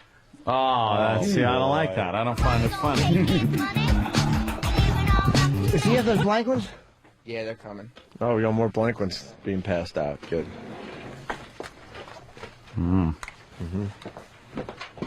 a couple. Give me a couple. Hey, keep in mind, folks, this is only today's. We could do yesterday's. We could do last week's. Fantastic. Let's just focus on this Are one. you sure? Oh, Let's just focus on this one. Yeah. Can't wait to read what the listeners come up with online. Look at this. Half of my panel is cut off. I think I'll make it. All right. Intern Paul wasn't happy with his first entry and has another entry. Okay. He says, "You mean a job?" And then Dogbert says, "Only if you fuck me." And then Dilbert says, "I'll get the oven mitts." He's a dog. That's good. And the oven mitts, but yes, but that would be the dog fucking Dilbert. No. Dilbert fucks the dog. Yeah, but no, the oven mitts are for the dog fucking Dilbert in the ass because the oven mitts keep the claws from digging into Dilbert's sides. No, the dog wants to get fucked. But then the oven mitts don't make sense. No, you don't understand. No, I understand. You don't seem to. Dilbert is fucking the dog. So what are the oven mitts for? To fuck the dog with? No. Everyone knows the dog fucks the human. You duct tape the oven mitts on the dog's front paws because when he mounts you to fuck you, his dew claw will dig into your sides and leave scratches on your ribs. A really good one. From executive intern David. Oh, all right. Let David read it David's himself. got to do it in his inimitable Ladies and delivery. gentlemen, executive intern David making his way into the studio. Finally. Have you met this guy yet, Otto? Yeah, at the other building. Yeah. Oh, that's right. He was drinking the... Okay. Yeah. Intern David. Executive intern David, I'm sorry. Yes. Okay, I'll read it. Dogbert says, "You survived the rigorous interview process. Oh, yes. There are no The whole openings in panel. engineering." Then he says, "However, I am prepared to offer you a position in sales." And Dogbert says, "You mean a job?" And then Dogbert says, "Yes, you will actually have to do work." And Dogbert says, "Oh, man." Doesn't like work. You could write for Dilbert, though. Yes. Because that would probably appear in the paper. That's a good one. Oh, Thank you. Fool. Here you go. Fool. Oh, thanks, Uncle Paul. Uncle Paul is handing Paul one in. making an appearance. Yes. Read Uncle Paul's there, Danny. Oh, no.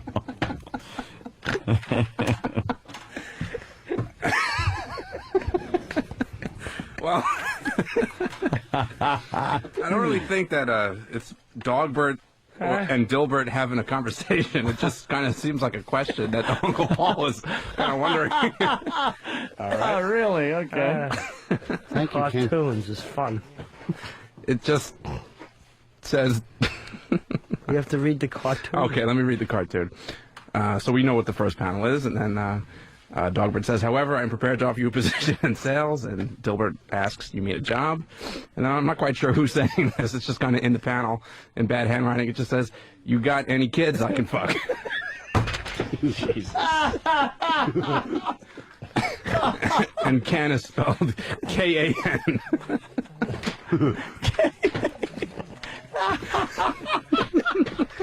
I like cartoons.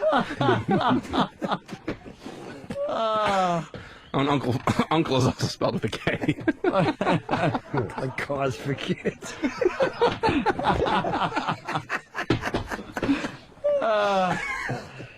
Sam. We got a couple more. Yeah. Heather has a follow-up. You may remember Heather. She's the one who wrote, "Based on your choice of clothing, you've lost all self-respect. I Yeah. think sales is perfect. Yeah. Now blow me." Yeah. Okay. She's trying again. The follow-up. Okay. He says, "You mean a job?" And then the dog says, "I said blow me." It's kind of a follow-up. Yeah, it's kind of a sequel almost of Then we've got Dilbert 1.5. We've got one from Kevin, who Dilbert says, "You mean a job?" And then Dogbert says, "More like begging. You're selling Voss tickets." Oh, see, and Rich isn't even here to defend himself. That's not fair whatsoever. Wow, that's so not right. You got another one there, Sam? Yes, this is a good one because it's political. Okay. Oh. Okay. Dilbert says, "You mean a job?" And then Dogbert says, "Yeah, a job. Wait, Bloomberg just cut that one too." There you go. I get it. Because that's the way he's running the city. Okay. All right, we have another entry. Yes. So, again, Dogbird, however, I'm prepared to offer you a position in sales. Dilbert asks, you mean a job? And Dogbird replies, yes, you can clean cum out of my handlebar mustache. Jesus. Wow. There's a nice little callback. Wow. Oh, shit. Sam, back to you. We've got one from Keith. Yeah. And then Dilbert says, you mean a job? And then Dogbird says, yes, but you'll be selling Gap the movie. Oh. And then Dilbert says, I would rather drive my wife to suicide. Oh, wow. That kind of happened. A little Paul O bashing going on there. Oh, Jesus. And then our intern Charlie did one. All right. And then Dilbert says, you mean a job? And then Dogbird says, no, a position in sales, you cunt. So that's the blow me approach. Yeah, just something dirty. It'll always make you chuckle. Yeah. Are we about done there, Sam? I think we have Heather going for a third home run. Wow. Oh, cool. God bless her. You should just apply for the fucking job. Heather, what's the plug again? Why not? I got one. What is you got what? George Gallo and Terry McNeely at Ollie's Point on Sunday, February 8th. What are Sunday. they? Comedians? George's a comedian, yeah. He's Comedians, okay, yeah. good, very good. I knew you'd have a plug.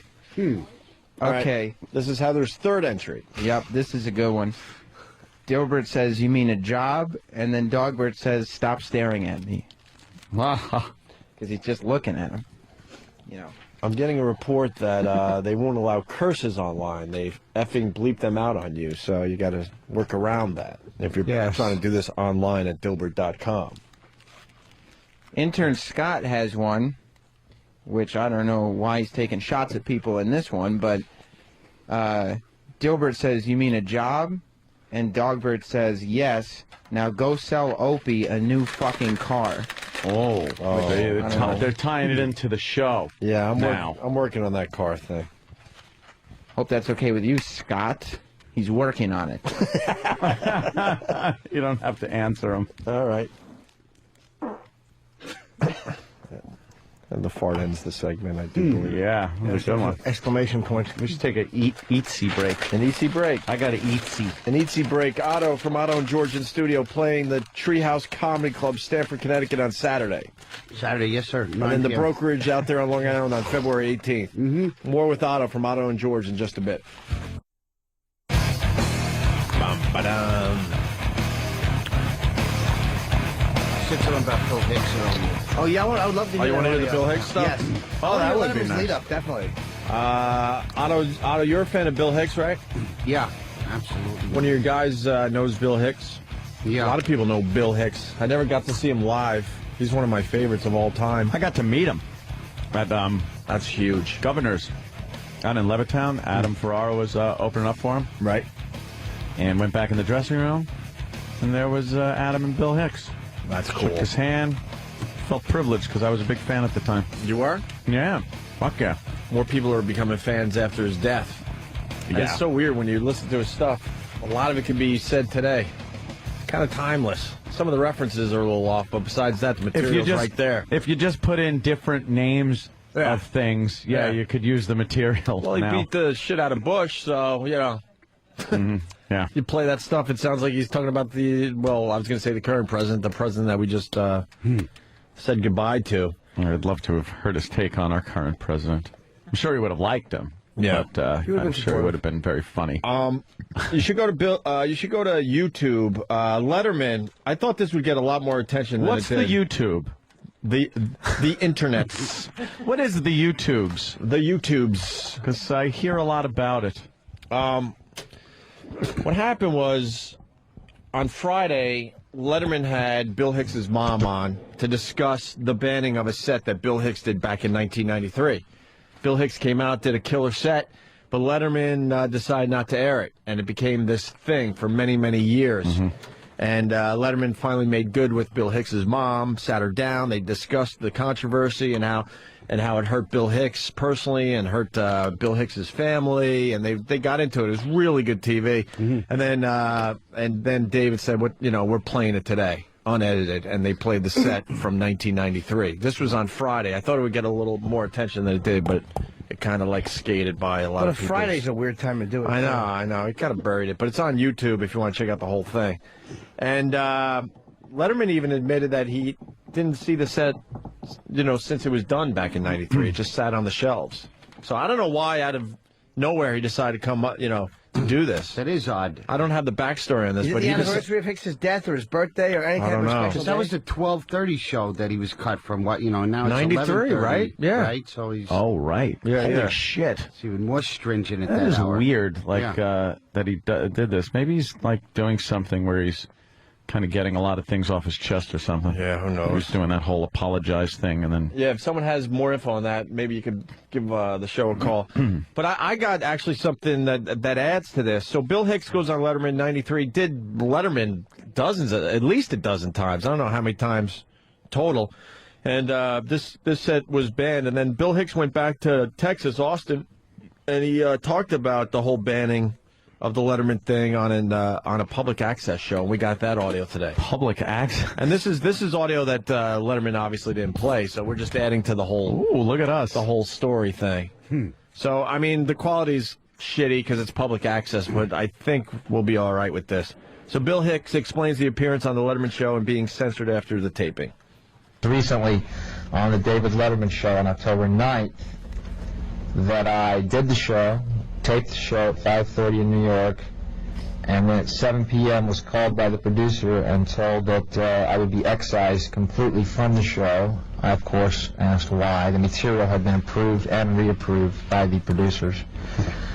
And they said that CBS had deemed the material, these are quotation marks, unsuitable for the viewing public and for the Letterman audience. And I made the point that when I'm not on the show, I'm a member of the Letterman audience, so ultimately what you're saying is my material is not suitable for me. What a predicament. Okay, smart ass. He was great, though, man. How come he's gone, but Swayze lives on? All right, might have been a little rough. Well, if I have to see one more commercial for the Beast, shut up, all right? It looks like shit. The good ones die young. Enough already. Billy Joel said it perfectly. Yeah, it's always, look how old he is. Exactly. Then he hit a tree. It's always the good ones that pass way too soon. Always. Swayze's very intense. Yeah?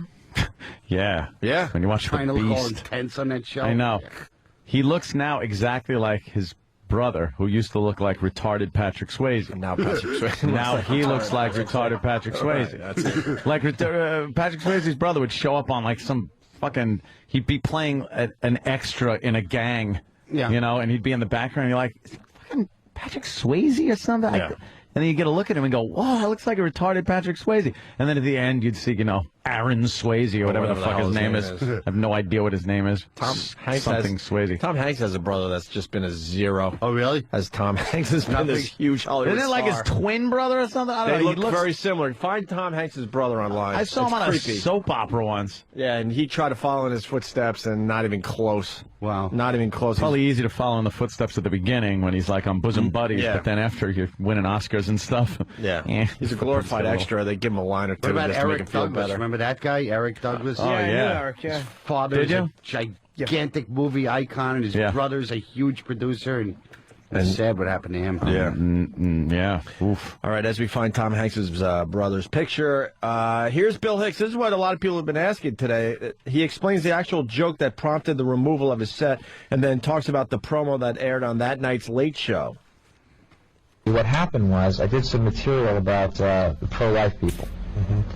Oh, it was abortion. That abortion issue, that'll get you. Because there was some violence in his set. There was some other religious stuff, and then there was the abortion material. And the joke I did was very simple. All I said was, if you're so pro-life, do me a favor, don't lock arms and block medical clinics. Lock arms and block cemeteries. Let's see how committed you are to this premise. It could even be construed as pro-life if you wanted to make that argument. Yeah. Anyway, they counted that as one of the quote-unquote hot points that I touched on. Here's the punchline. Monday night during the Letterman show, a commercial airs for pro-life. So see, we just had a misunderstanding. I thought I lived in the U.S. of A., United States of America. Right. And actually we live in the U.S. of A., United States of advertising. Freedom of expression is guaranteed if you've got the money. Okay. Yeah. To be true today, man. To be true today. Oof. Explains the Jesus joke that was also flagged as inappropriate. And other hot points I hit on the set, which was, again, approved and reapproved by the Letterman segment producer. Until, of course, it was time to do it. Until after I did it. Until after it was done. And the other material I touched on was Jesus, which they don't want any discussion, which I find so funny. I mean, it doesn't matter what angle you take on it. The fact that a comedian's talking about Jesus, people might construe it as sacrilegious. And in fact, it wasn't what I said. All I said was a lot of Christians wear crosses around their necks. You think when Jesus comes back, he's going to want to see a cross. It's just an observation. That's a great observation. Yeah. Why would you do that if you're hoping he comes back? Yeah, hey, check this out, Jesus. Remember this? Right. I don't go for that type of humor. No. You It's don't? not necessary, no. Why, Christian Jimmy? He's funny. I just don't feel that that's not that fast with the music. I love it. It's either too fast or too slow. Christ. I didn't even think of Christian Jimmy. That's how tired I am. Oh, really? I thought you were going to go into Christian Jimmy. No, I wasn't. Oh, okay. Well, fuck it. All right. Bill talks about freedom of expression, how the major media corporations want to keep the viewing public stupid.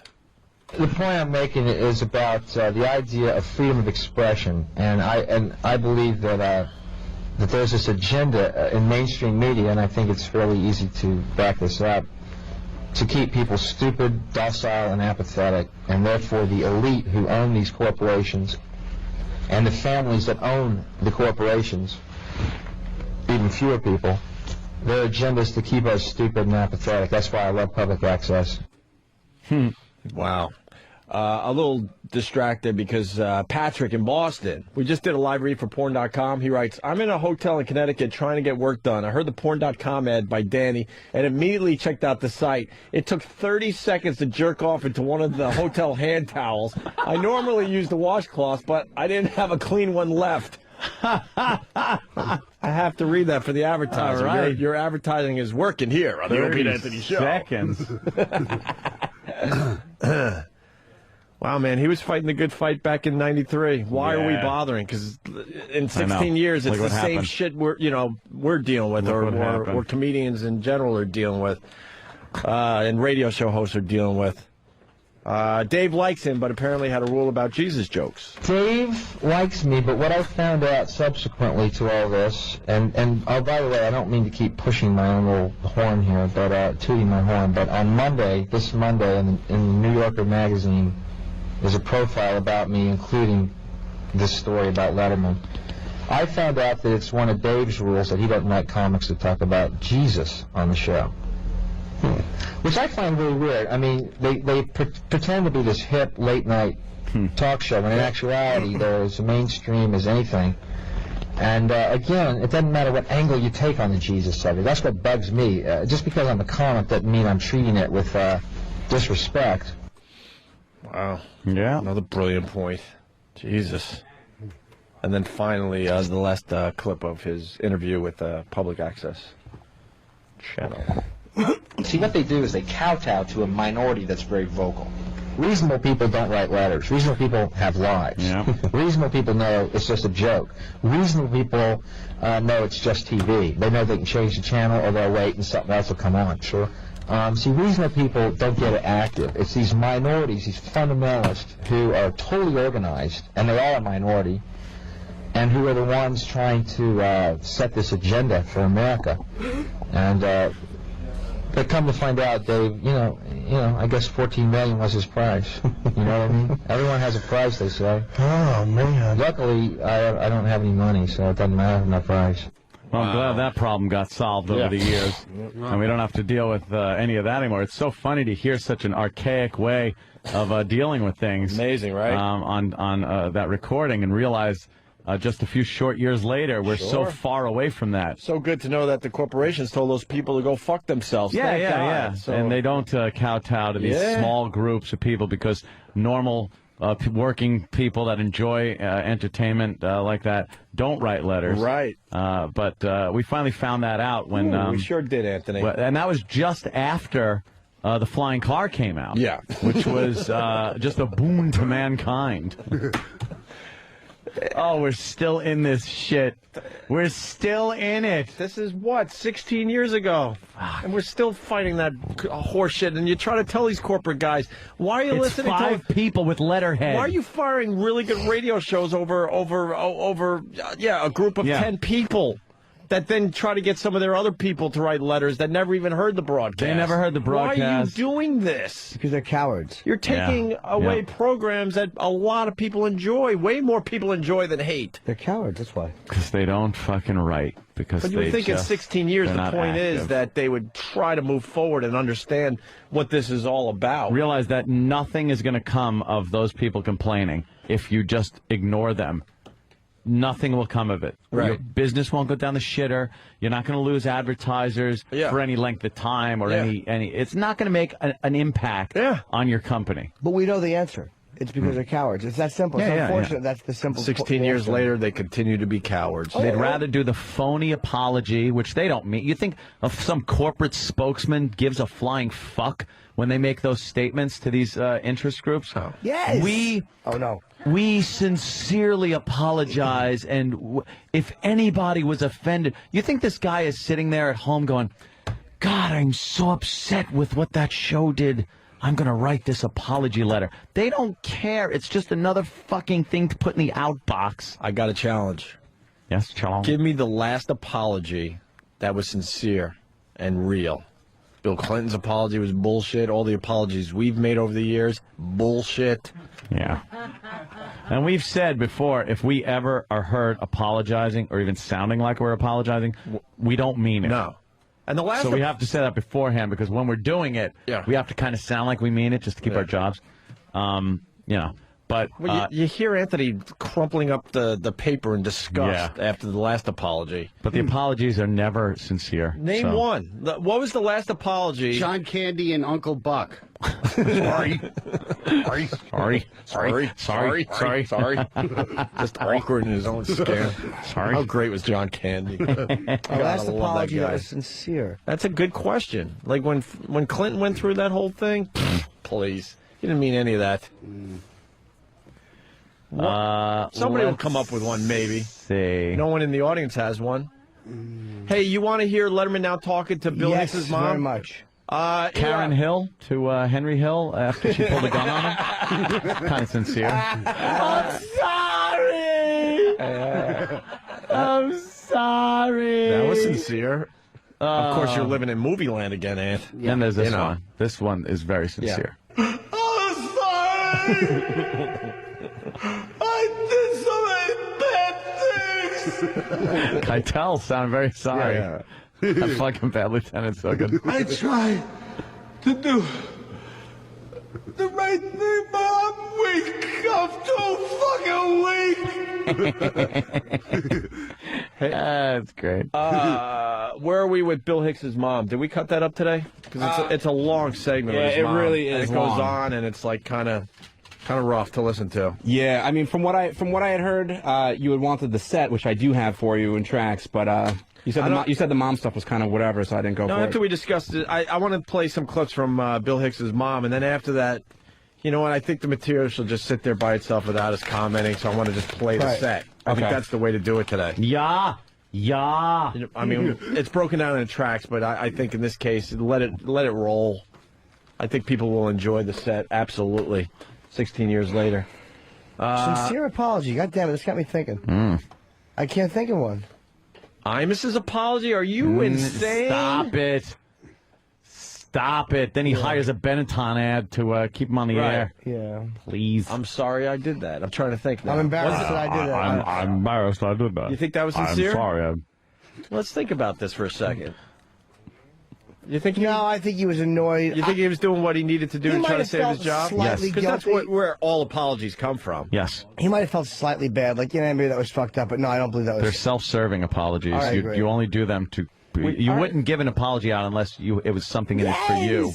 Yes. We're stalling because we're trying to get Bill Hicks's mom's audio there. So let's go to Al Roker's apology. Calling my thrilling commentary stalling? Jesus. Thank you, Kenny, for my treat. You think I was babbling? Rob in Tennessee. Rob. Hold on, sorry to interrupt you. Put my treat there! Now that's a treat. Hey, Rob. Thanks, Kenny. Hey, Rob. I was just going to say what you guys thought about Dog the Bounty Hunter's apology there. No. It was really sincere. Oh, my Save God. your job You know what? apology. Tim C. in Ohio might have he might have the only sincere apology that we all know. Yeah? Pick that up. I'm trying to think how I could tease this. Let's see. Sincere apology. You got to think way out of the box. Someone's genuinely way, sorry about that's the hint. When the Germans apologized for World War II and what they did. You got to think they don't way out of the box. John Lennon with the Jesus bit. Nah, he was fucking trying to sell records. Stay in the country and sell records. Jerry Lee Lewis apologized to Garanimals. Anyone? Elliot Spitzer's apology? Stop. No. He was trying to save his job. Yep. Yeah. Another one that was trying to save his job.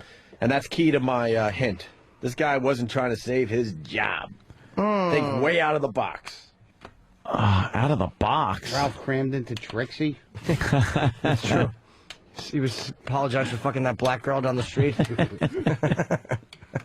Outside the pool hall. He ate her ass in an alley. While Norton looked out for him.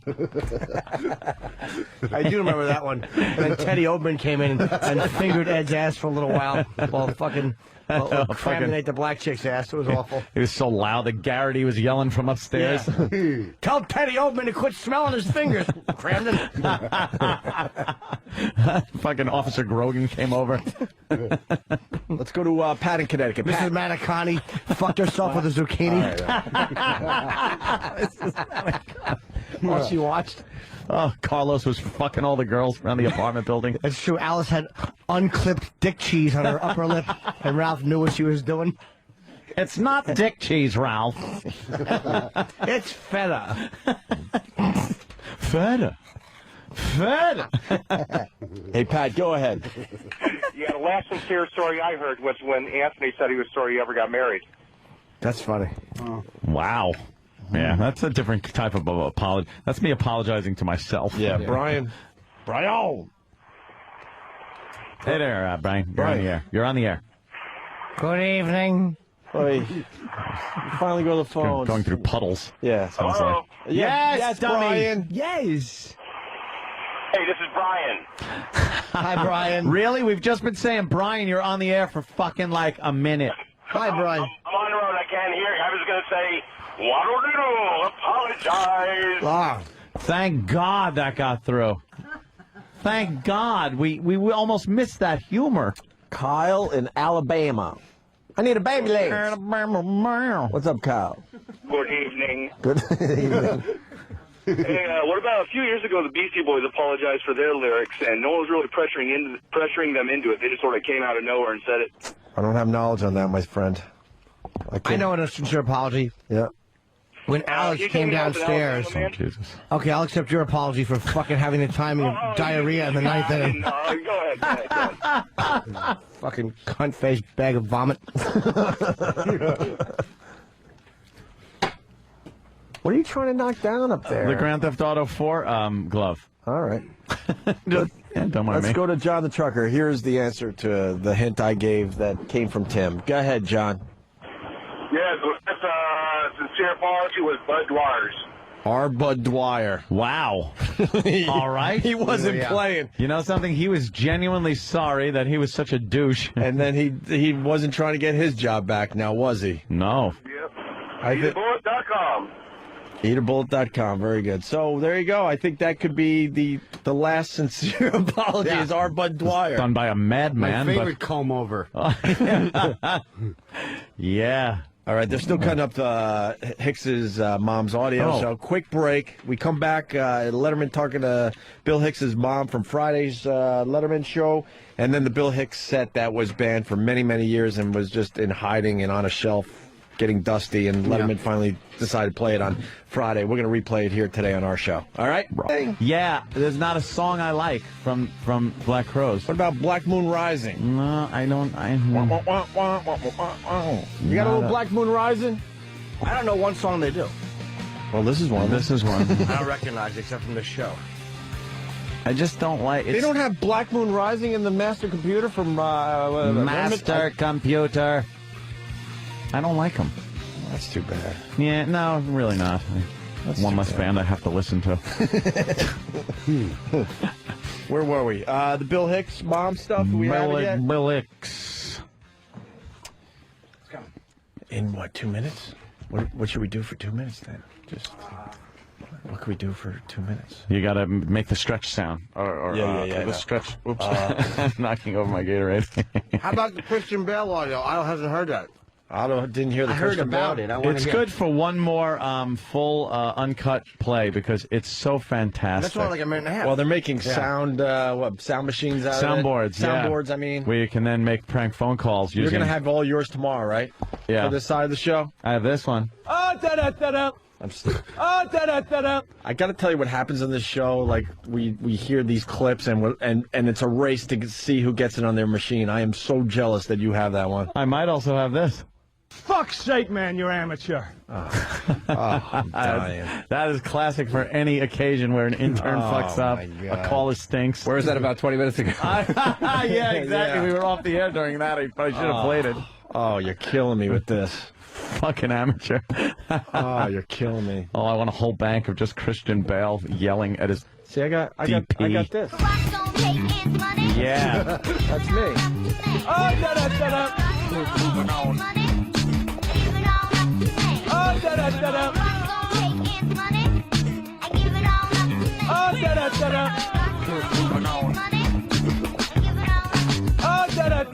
Yeah, but do you have this one?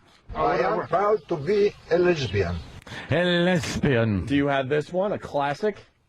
Oh my God! Look, Space Shuttle Endeavour doesn't work anymore. Oh shit! Oh, look at that! Pushing the button, and everything. That's don't work. Hey, how about this one? Could you fix that? Very beautiful girls, huh? Where were you tonight? The Kit Kat Club? You ever suck a guy's cock? Show me how you suck a guy's cock. The last time I'm going to ask you. Fucking Keitel. I got this one though. Do the bit. Do the bit. That I like. Oh, and punt doesn't work. I'll get Eric. I don't know why. It's You can get a doggy style, you can get a lean on your side. Those are your only choices. This is my house, and I get to say. That's a good one. And is it true you hate just the black in the Black Crowes, or? Oh, no. If they were called the Crowes, would you be okay with this band? Just the Crowes is a great band. Yeah. This show is fucking bizarre. Isn't it? God. These two. What? You're just watching us and going, what the fuck's wrong with us? I feel like when I'm not here for a while, I'm like you're speaking in pig Latin. I have no idea what any of these bits are going to mean. No, you're absolutely right. What do you need us to explain? No, not that. I mean, it's working. I'm not, what the fuck, you're not entertaining me. Yeah, we're just arguing over who got the best sound effects. Yeah. Because Opie's got a fucking sound effect things. I got one. Yeah. And now we got it the second a good clip comes out, we race to see who can get it on their machine first. Because once it's on your machine, then it's, fucking out of the public till. And we do a bunch of bits at the same time, because you got Stephen S. from Bayshore. Not surprisingly, Ant loves Whitesnake. Ah, all right. You don't like Black Sabbath, do you? I like the Great White. You love Black Sabbath, I'm not really a big fan. Boy. I appreciate what they've done, but I'm not a big fan. Yeah. Interesting. Never thought of it in those terms. What's wrong, Sam? Oh, why are you rolling your fucking eyes? You know, it's a paradox. I didn't roll my eyes. Barry White. Barry White. I don't know if I like him or not. Well, you like his name? Very hard to decide. All right, so where were we? Remember when we were talking about Bill Hicks and the band thing? Mm-hmm. So the Letterman on Friday brought Bill Hicks's mom in. So this is part 2 of our little discussion, I guess. Here we go. Thank you very much for being so gracious and so generous to come and visit with us here so we could take a look at Bill's shot on the program that never got on. And let me again, if I haven't previously, just apologize for this the is heartache sincere. and sadness that my decision caused you and your family. And, of course, made all the worse by the knowledge that at the time Bill was terribly, terribly sick. And then not many people knew that, did they? Very few. Very few, yeah. And I appreciate you saying that. Good call, Dave. Yeah, way to go, Dave. Jeez, he was sick, and you just fucking shunned him from the show, Dave. You know what, though? The other side of it gave Mr. Hicks a lot of publicity. Yeah, of course it did. Good job, Bill. There was an upside to it. Here we go. He always said when he was, up until the time he got interested in comedy, that he was going to Texas A&M to be a vet. Liar, whore, you know it. Hey, that wasn't part of... You know, Dave should have lightened up on the old broad. What the hell? I don't remember seeing it that way on Friday. What? Let me make sure everything's okay over here. That was unnecessary of Mr. Letterman. Yeah. Texas A&M to be a vet. Oh. He loved animals, and that's what he wanted to do. And then he got interested in watching Johnny Carson, and he read books about Woody Allen. So he got interested in that. He said that he saw Really Johnny see where he got Carson his on comedy TV, chops and he from. thought, "Oh, you mean you can make a living doing that?" Jeez, Dave. He's pumping it up a little bit. Another fucking Vito Corleone in the fucking tomato patch again.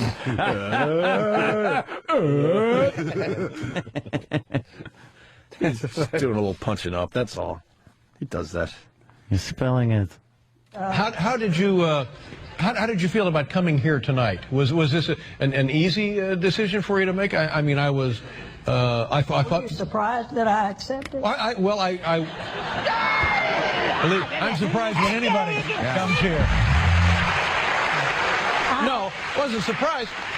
But part of me thought, well, she has every reason not to come here. That's right. I had a lot of reasons not to come. Wow. And I thought about it, and then I decided to come. Good. I'm glad you're here. Damn. And again, I know I can't make up for the damage that was caused, but I hope symbolically this means something to you. Well, it does. Right. And I will tell you that was a very hard time 15 years ago when that happened. And I just will have to tell you that it was. Well, I'm well aware of that. I know. I don't know personally how difficult it was, but I can certainly, now that I have a son, I can certainly imagine what that. You had to have a child to know. That's right. Okay, what else? You want to know? What's she say? Huh? What'd she say? What else do you want to know? Oh. So. Asshole! There you go. There's some audio of Bill Hicks's mom. People want that as a ringtone immediately. That's a great ringtone. That would be a great I don't know one. how to download ringtones. It's easy. I don't know how to do it. I get frightened. This is what you do. You take your phone, right? And you hand it to Daddy. So effing easy. I get frightened. Just hand over the phone. I don't know what I'm What do you want doing. as a ringtone? Da, da, da, da, da. Oh, yeah, that one. Yeah. The call. Oh, this Mother. one. When a text comes in. Fuck's sake, man, you're amateur. Oh, would be nice on the train. All right, you guys this want one. This is a giant cock. Oh, good. That's the one I'll put for my mom when she calls. It's Mom on the phone. That's how you know it's Mother. Mother. That would be a funny one for your mom. Wouldn't it? And a picture of a big cock comes up on the fucking display. Mom always liked the big cock. Yeah, she sure did. The old size queen, and you give her the old chin punch. Mom's a size queen. If it ain't black, it ain't worth it. Right or wrong, Ma? Want to play the Bill Hicks thing and end the show today? Do the bit.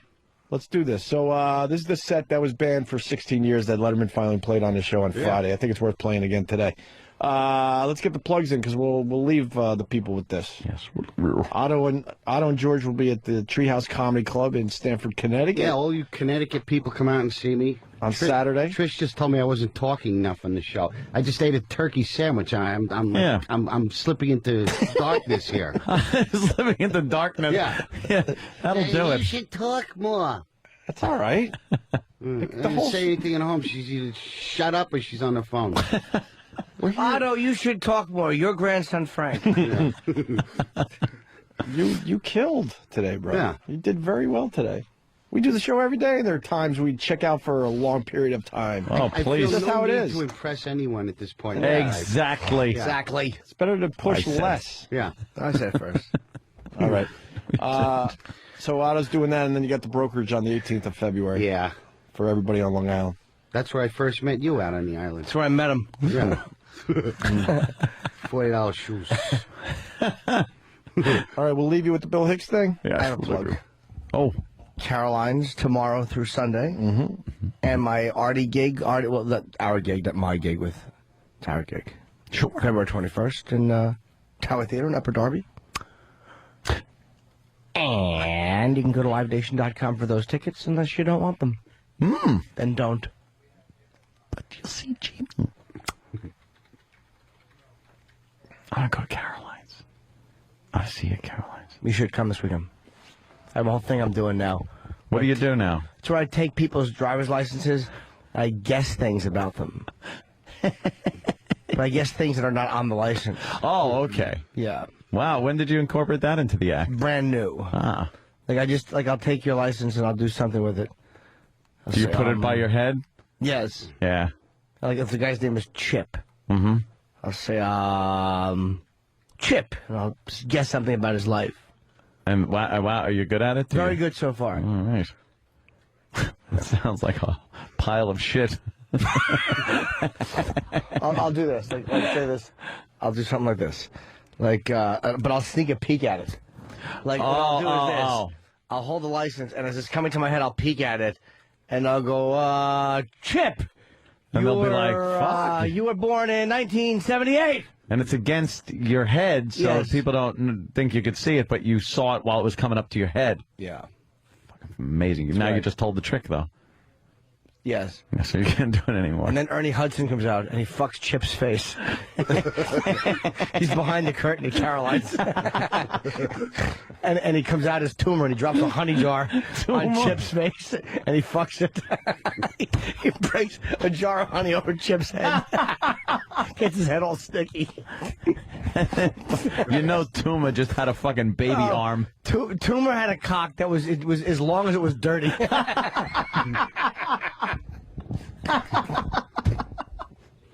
Tuma? Tuma.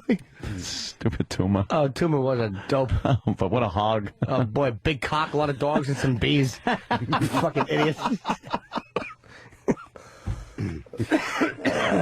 Big fat, like, red head on it. Like a dog dick. I gotta see that movie again. Yep. All right. Yes, Bill Hicks. Bill Hicks from 1993. It was banned until this past Friday. Letterman finally did the right thing. Here it is. We'll see you guys tomorrow. Bye.